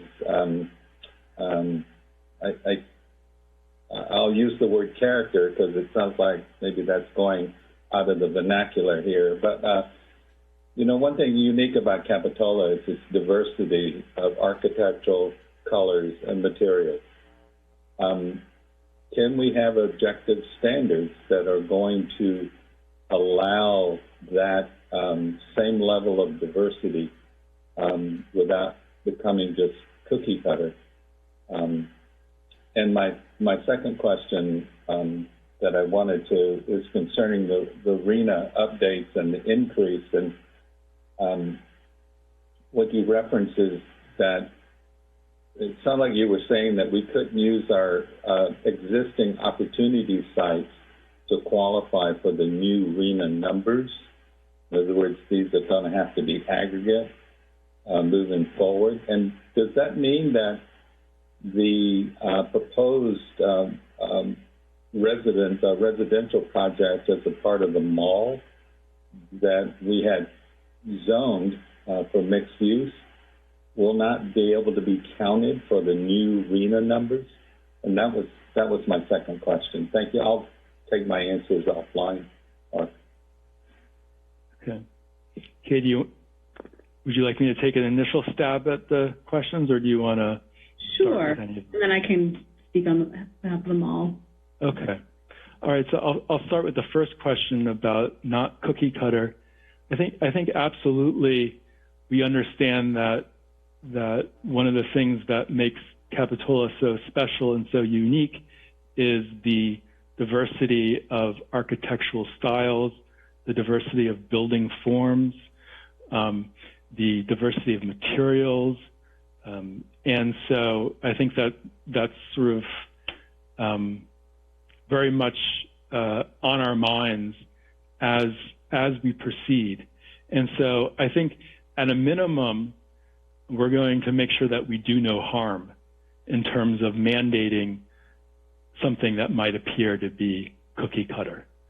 And so that is something we'll be paying very close attention to. I think it's likely that we're not going to venture into the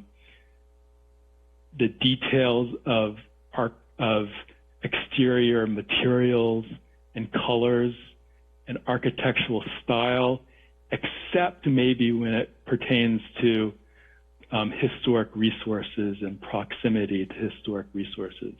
But we definitely don't want to require anything that would have some sort of Disney-style uniformity. We'll stay far away from that. And then in terms of the mall and opportunity sites, actually in our last housing element update, the mall was not identified as an opportunity site. So we have an opportunity there when we update. The current element is good through 2023. So we did just receive some grant money to work towards the next housing element update, which will become effective in 2024. So we're about a year out from starting that update process, but currently the mall is not an opportunity site that's identified in the housing element. Thank you. Councilmember Bertrand. Thank you, Mayor. Ben Noble, nice to see you again. I was on the, the committee that hopefully set the general guidelines. Thank you, Katie. I know this is something that is very special to you. So when I read the staff report talking about we cannot have neighborhood compatibility, I was thinking, we're going to be losing a lot. And Capitola is relatively an older community with a lot of history, and so the architecture here, back to Mayor's, so many buildings reflects how we've grown through the years, and style has sort of been representative of that. That I hear from what you're saying that you want to respect these things, and you mentioned something. I think you used the word a palette of approaches. I think that was your word.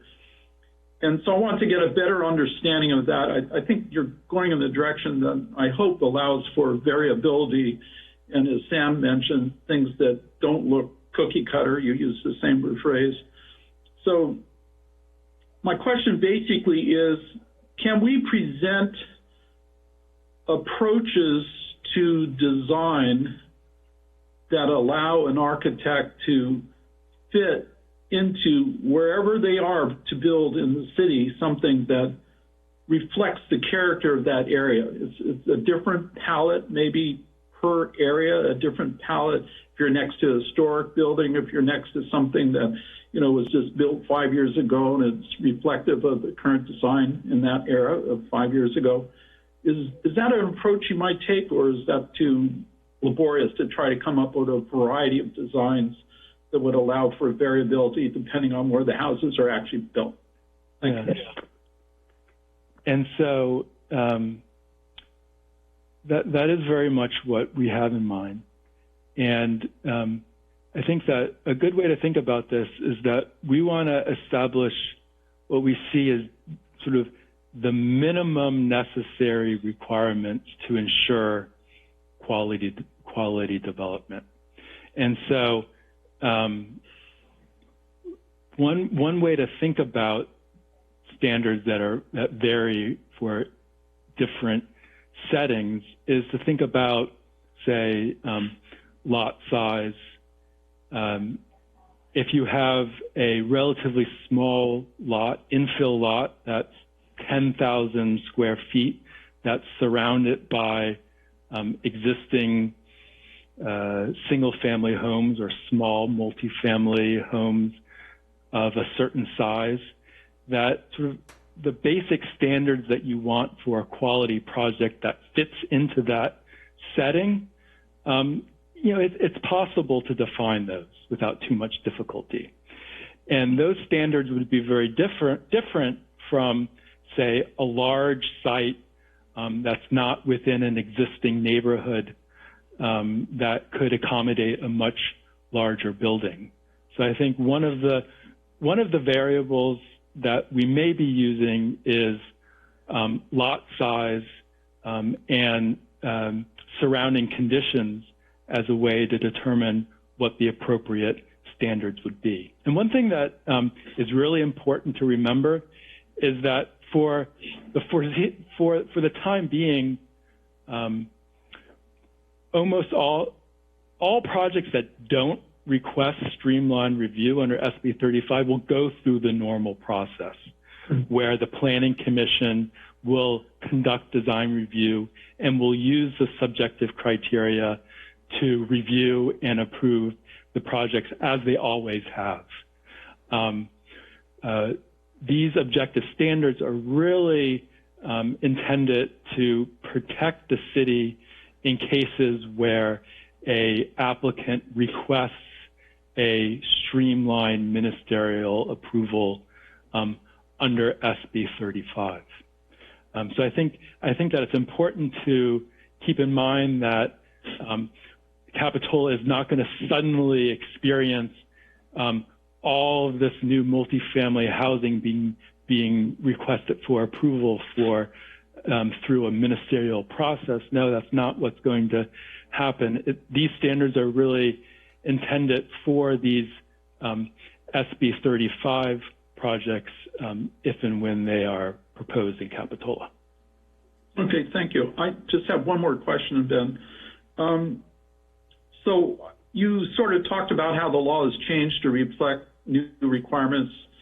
And so I started thinking, this is sort of new since we started this direction, and I approved the direction. We need more housing. So I totally agree with that. More efficient process to make the housing, design elements that are well known could help the architect, come up with a design and hopefully reduce the cost. So I think these are all good, if I understand it, elements behind the laws. However, since this is new, have there been run-ins with the court system, challenges to the design code and, people, or I'm not sure whom, maybe the state sort of thought that, it was too restrictive or too open, too reflective of something that the law was actually trying to get away from, like, community character or something like that. So has anything like that come up? And maybe not, since it's so new. Yeah, I think that one thing I can say on this is that there's a lot of gray area with these new laws, and there are different interpretations of what's required. Capitola, fortunately, has very well qualified counsel to advise on this, but there are a lot of requirements that have not been litigated and probably will be in the near future, and it'll be something to pay attention to. Okay, thank you very much. Any other questions from council? Okay, do we have any questions or comments from the public?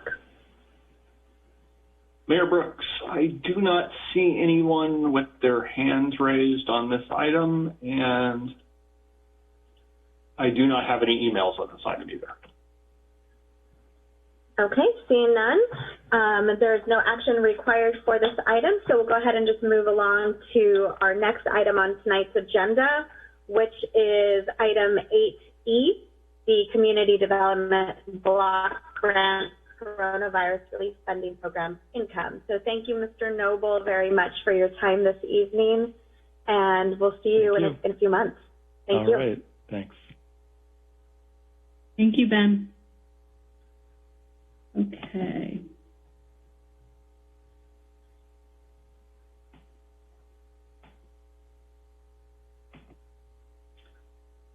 Okay, Mayor and Council, can you see my screen? Yes. Okay, thank you. Okay, the next item this evening is Cdbg grant resolution, and this is for funds that we have in our program income currently. When we apply for a Cdbg application, there are a few specific requirements. We're always required to have a public hearing, adopt a resolution, and if we have program income above, I believe the limit's $30,000 now, we are required to reutilize that program income monies. So we currently have $36,000 in program income that was received over 2020. You'll recall last year that for our coronavirus, the first round, we utilized money from program income, but since that time, it's been replenished with some loan monies that were paid off from previous Cdbg programs that we had. So on this slide, you can see the current Cdbg applications we have with the city. We joke that at every city council meeting, we now have a Cdbg item. So in the first round for CARES Act, there was $88,000 of CV1 specific to coronavirus relief. And as I mentioned, a little over $80,000 in program income. In round two, we just passed, there was a resolution passed for $320,000 for us to submit an application for round two. And at our last hearing, actually and this evening during the consent, you've authorized the city manager to move forward with an application for $500,000 towards the 2021 NOFA. With the existing $36,000 in program income, I took this to our ad hoc committee last week when we were discussing Cdbg and the economic development grants moving forward. They've decided to allocate the program income money towards the round 2-3 grant because we're just about to submit that application to the state. So with this additional funding, we have the original $320,000 in round 2 and 3, and then an additional $36,000 in program income. So we'll be within tonight's recommendation, we're asking to modify the resolution that was passed to include this extra money that was available in program income. So we'll stick with the original recommendation of $15,000 of additional funds towards public services that included Gray Bear, Second Harvest Bank, and Community Bridges. But in addition to that, applying the funding that was originally allocated for economic development grants in addition to the $36,000 in program income. So as we continue down this track, we're now, with this additional funding, we can actually fund up to 36 Capitola businesses with grants of up to $7,500.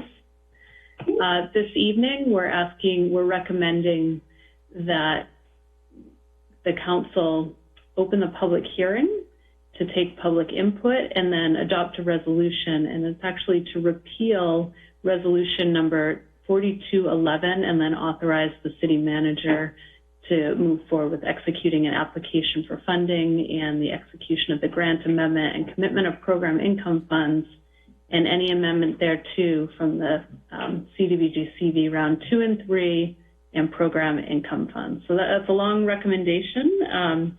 But with that, I'm happy to take any questions. Thank you so much, Kitty. It's not a bad thing that this is on our agendas every meeting. It's a great thing. So I appreciate it because this is supporting programs and businesses. So any questions from council?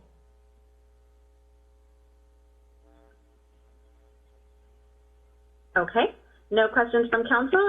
Any questions from our attendees? Mayor Brooks, I do not see anybody with their hands raised, and I do not see any emails on this item. Okay, thank you. We'll bring it back to council for further comments. Councilmember Story, or Vice Mayor Story, excuse me. Thank you. I'll move staff recommendation. Okay, we have a first. I'll second that. We have a first from Vice Mayor Story and a second from Councilmember Peterson. Any other comments or deliberation? Seeing none, if I could please have a roll call vote. Councilmember Bertrand. I agree. Councilmember Kaiser. Aye.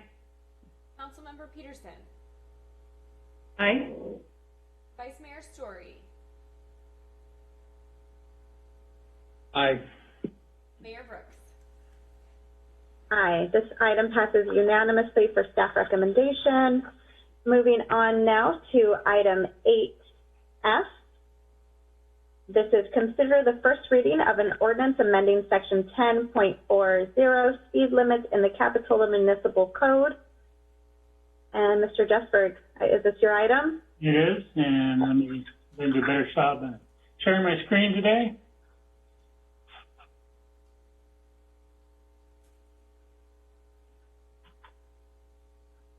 I'm gonna click it. Sorry.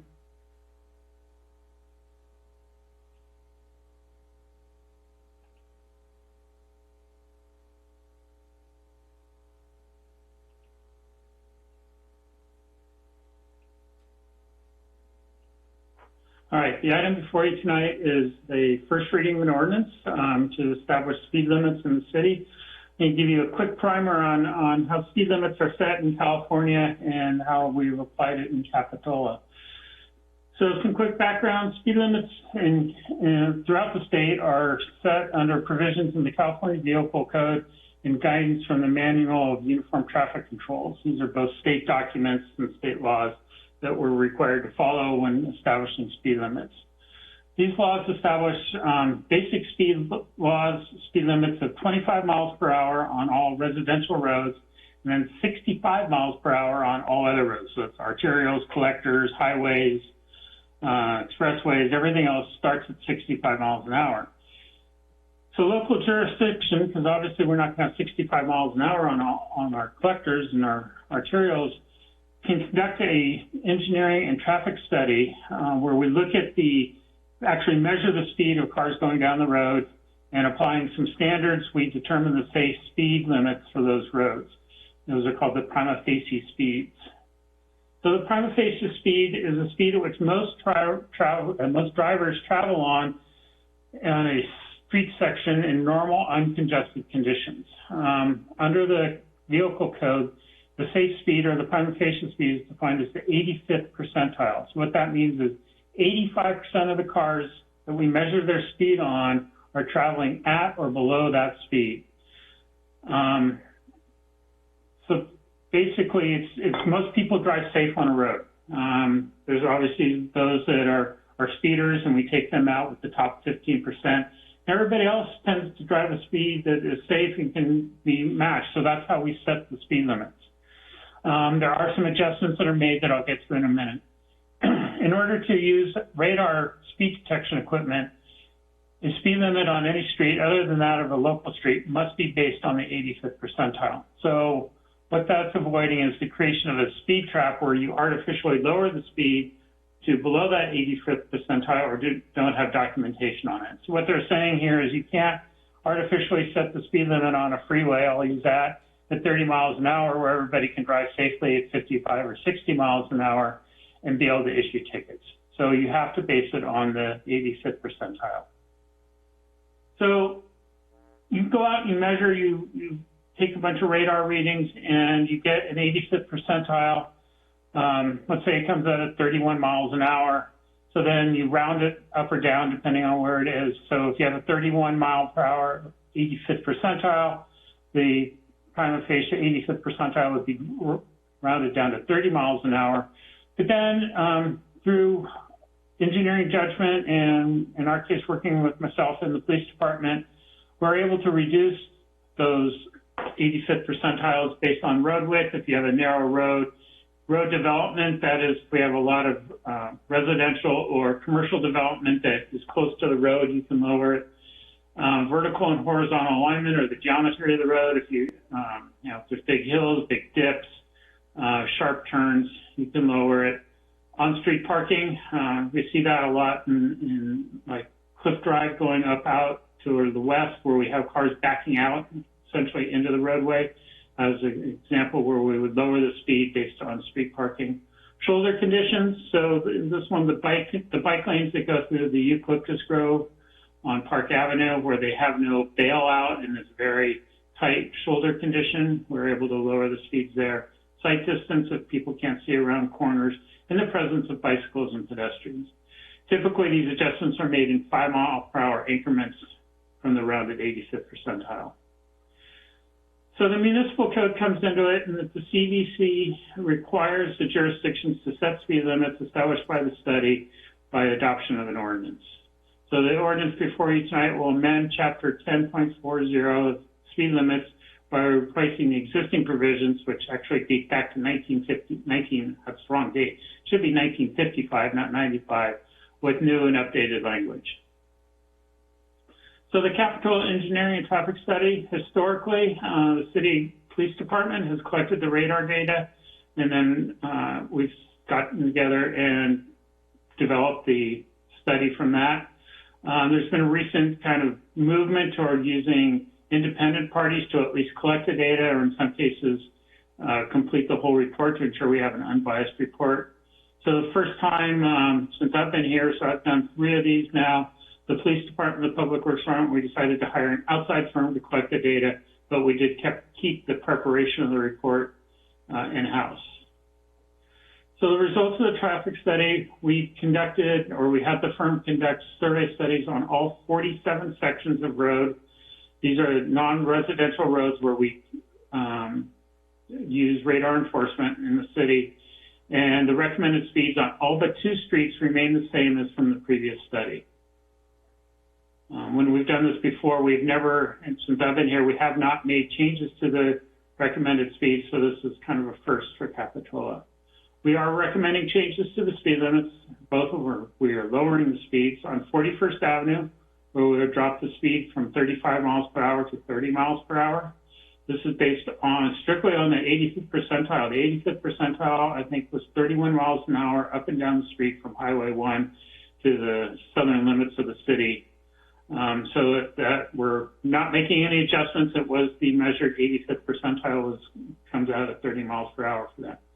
Now, Park Avenue, which I know we all get a lot of concerns about the traffic and speed there, we are able to lower the speeds on Park Avenue based on the studies and making some adjustments. There's 2 sections of Park Avenue that we're addressing here. The first is from Monterey Avenue to Coronado Avenue. Historically, this has had a change in speed about midway as you get away from where the driveways are. It's gone from a 25 to a 35 mile per hour speed limit in this section. This time we measured the speed in the section where there were no houses, and the 85th percentile there was 31 miles an hour. But because of where we do have houses, we can apply reductions for the presence of the houses and bike lanes and school traffic. We are able to reduce the speed limit for this entire section to 25 miles an hour. The other section, North Avenue, which is north of Coronado, which goes through the Eucalyptus Grove and up to Highway 1, the speed limit has been historically 35 miles per hour. I believe the 85th percentile, it was 36 miles an hour. But because of due to the presence of the bike lanes and the unprotected shoulders in there, we're able to reduce it down to 30 miles an hour. So the recommended speeds for each of the 47 sections is listed in the agenda report in the proposed ordinance. And I've got some maps that make it kind of easier to see. So this is what our pre-existing or our previous studies did for the speed limits. We did just short portions of roadway, collected radar there. We had 2 streets that were 35 at that time, the tail end of 35 and Park Avenue and all of 41st Avenue. We didn't really take all the sections of the data because these were the ones that they focused their speed enforcement on using the radar. For this study, we actually expanded the roads, we connected streets, we did complete street sections. so that we could do that. You can see everything is still 25 in the city except for the two sections which are now 30 miles an hour. So the recommended action tonight is to introduce for a first reading by reading the title only, waiving further reading of the text, an ordinance amending Chapter 1040 of the Capitola Municipal Code speed limits. Sorry about that. And I've included the ordinance of title so you can read it when you get to an adoption. With that, I'd be happy to answer any questions. Thank you, Mr. Duesberg. Any questions from council? Councilmember Bertrand. Thank you, Mayor. Steve, so near Kennedy on Park, you're still at 30, but extending down Park, you get to 25, which I totally agree with. That street, as you know, it's a race. It's a raceway, especially at night. So part of my question is, this is all data taken during the day? That's first question. And I think near Park down near New Brighton, you take into account that students are there. So my second question is, I note that a lot of students come from Soquel Avenue, that other side of the freeway, and they either go up Kennedy to Monterey, or they go down Park. It seems to me even close to the freeway, we should have some recognition of the fact that students do take those routes to get to New Brighton. So maybe that would get us to 25 instead of 30 on that portion of Park. You know, without the presence of really sidewalks, I don't think, my first opinion is we don't have a lot of students walking in those areas. They are driving, they are riding bikes. We are able to make a 5 mile per hour reduction. I don't think we could make a double reduction in that area due to that presence. In the area closer to where the houses are on Washburn and whatnot, we're making a single reduction for all the causes there. So I think we're being consistent in the report. We don't want to get challenged on this. It just does help the police do enforcement. Most of the enforcement is not up by the freeway. It is down in the lower portion below the or west of the eucalyptus grove. So I hear what you're saying. You're right. There's not really a good sidewalk system from Park Kennedy or going underneath the tunnel or whatever you want to call it. But for consistency's sake, sort of like on 41st, you know, having just one single mileage rating, you know, I think on Park would be beneficial. And students come through there. I do see them on bikes rather than walking, I have to admit. And we did make an adjustment for the bikes. You know, consistency is a big part of it. I also think to go from 35 to 25 in that area would subject us to being challenged in that area. I think we're doing the right thing. We're dividing it up per the actual studies and radar readings that we have and the data we have available at this time. Okay, thanks for your effort. I really appreciate it. And any reduction's good on Park Avenue, as most of the neighbors would tell you. Thank you. Mr. Duesberg, I have a follow-up question to what Councilmember Bertrand is commenting on, because you have two council members who live in this area that he's bringing up.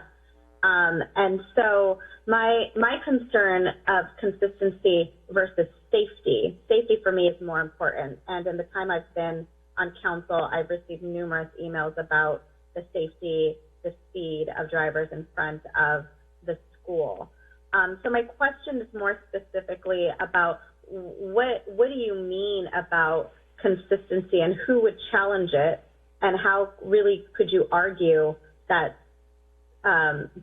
you know, there are real safety concerns there? So I'm curious about the consistency part, and why couldn't we, if the consistency from one side of the street versus the other, why couldn't we go down to 20 in front of the school and reduce, you know, by a little bit more? You mentioned, you know, going double is another consistency issue. So I press for some further answers on that, please. So in front of the school on Monterey Avenue, the speed limit is 25 miles per hour, which is consistent with the data we've collected. To go below 25 miles per hour, there are a set of guidances that you need to meet to go below the 25 speed limit. They have to do with narrow streets and visibility issues. School zones allow you to reduce the speed down to 25 miles an hour. That is considered a safe speed in those school zones. To go to 20 or 15 miles an hour are not provisions that are allowed in the code at this time. And whose code is that? Is that our code? No, that's the California Vehicle Code and the guidance from the California Manual on Uniform Traffic Devices. Nice. Nice for remembering that this late in the evening, Steve. Okay, I definitely hear you on that. Now, on that follow-up question, then tell me one more time why it couldn't be 25 on the whole street. So in the portion of Park Avenue through the Eucalyptus Grove and also up near the highway exchanges, the speed limit we measured was like 38 miles an hour. Or no, it's 37 miles an hour. So that would be a 35 mile per hour speed limit. We were able to reduce it once because of the zigzagging of the bike lanes. There isn't a high presence of pedestrians there. There might be some, but it's not like other streets where are much busy.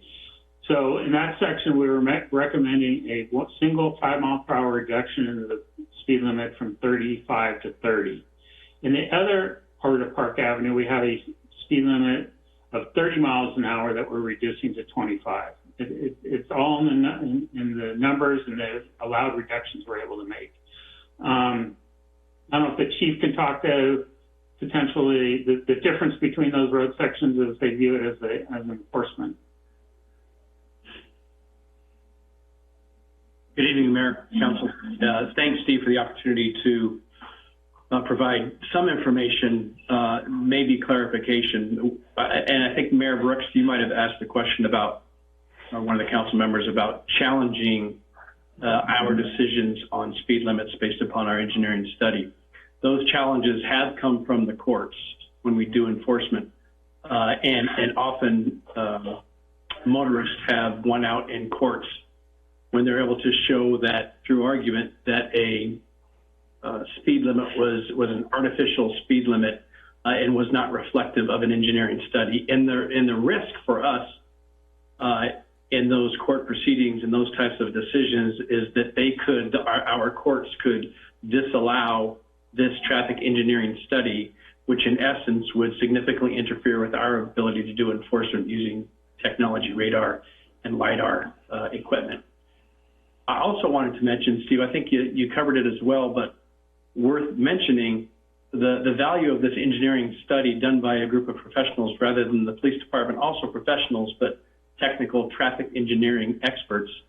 If you look at Park from Monterey in the previous studies or the previous reports that have been on file, traffic engineering reports since the year 2000, it was 25 miles an hour from Monterey to Cabrillo. And then it bumped up to 35 from Cabrillo all the way to the freeway. The results of this engineering study, which are really beneficial for the city, the residents, and ourselves, is we've extended that section of Park 25 miles per hour from Monterey all the way to Coronado. And so just about 70% of the total stretch of Park Boulevard is now at 25 miles per hour. To Councilmember Bertrand's question, there's a significant difference in the street structure and the geography of the street when you get past Coronado, in that there are no exiting driveways from those residents onto Park Avenue past Coronado. And that's a big factor that allows us, as Steve mentioned, to, under 5 mile per hour increments, reduce the posted speed limit from what the engineering study might show is 30 down to, for instance, 25 because of those factors. We don't have those same factors for that shorter stretch of Park between Coronado and the freeway entrance. If that provides any clarification. It does, thank you. It was actually very helpful to understand that you need those tools to utilize, and so yeah, thank you. Any other questions from Councilmember Bertrand? Yeah, thank you. So Yvette and I do live in the area with Kennedy Park, Monterey, and I totally agree with her. The speeding down Monterey is quite extensive, and my wife and I are often walking our evening COVID walk, and the speed trap sign, whatever it is, it's called, just brightens up, and I don't know if they slow down because they pass the thing so fast. And Park Avenue, especially at night, quite a bit of speeding. And I remember when I've campaigned in that area, I hear those comments. And so, it's just something of concern. And, I do believe in science. So, Steve, and with the help of the police department, thanks for doing this study. I do not want to get dinged in court because we didn't do the proper background check to adjust our speed postings. So thank you very much for doing this study. And we got a little bit out of it, but,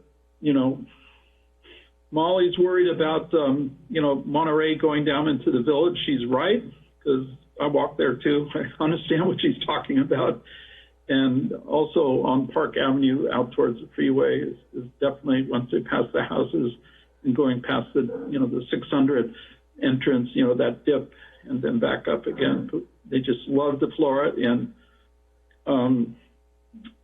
just a reminder, we've had 2 children being killed near the New Brighton.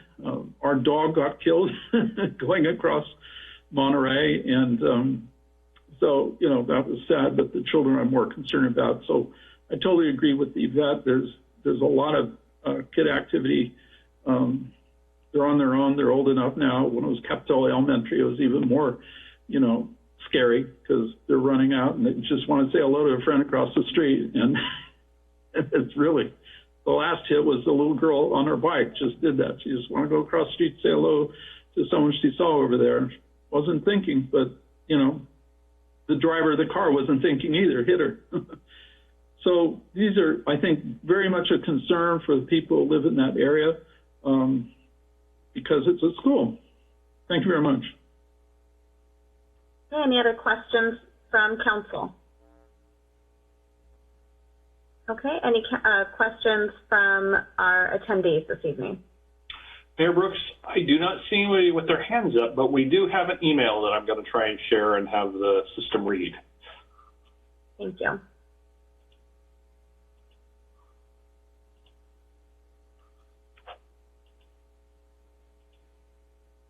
I hope you can see that. Please lower the speed limit for the entire length of Park Ave from Monterey Ave to Soquel to 30 miles per hour. Cars continuously speed in both directions on Park Ave and often pass through the stop sign on Park Ave and Coronado without stopping. A slower speed limit on the entire length of Park Ave would allow for a safer, calmer neighborhood. Thanks. Joni and Dan Steele. Thank you. That was. Can you put it back up so I could read it? Yes, I'm sorry. It was just a little. Yeah, no, I didn't want it to read. I didn't want it to read the address, so I just stopped it. It was a little quick. We haven't done that for a while. No, we haven't. Sorry. I'd like to have a moment to read that. Yeah, let me open it up really quick. I'm sorry. The system didn't recognize the abbreviation for avenue, but it recognized miles per hour. Very impressive system database we have. Technology. Mm-hmm. Where is it? Oh, for heaven's sakes. Okay.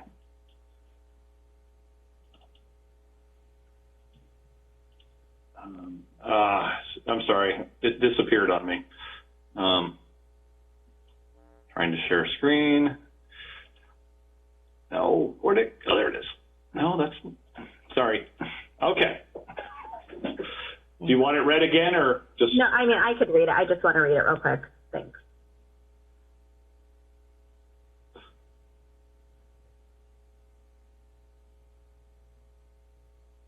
Okay. Thank you. Does anyone need more time?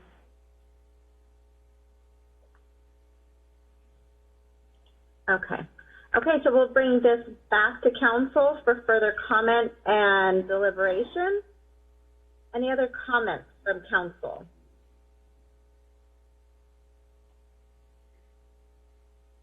So at this time, we can entertain a motion.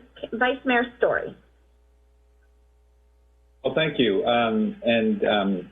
I would like to make the motion that we accept staff recommendation, and I'm pleased to see that the speed limit on Park Avenue is going to be consistent in both directions, and for most of it, it's going to be 25 miles per hour. So I think that that will respond to Mr. and Mrs. Steele's email request to us.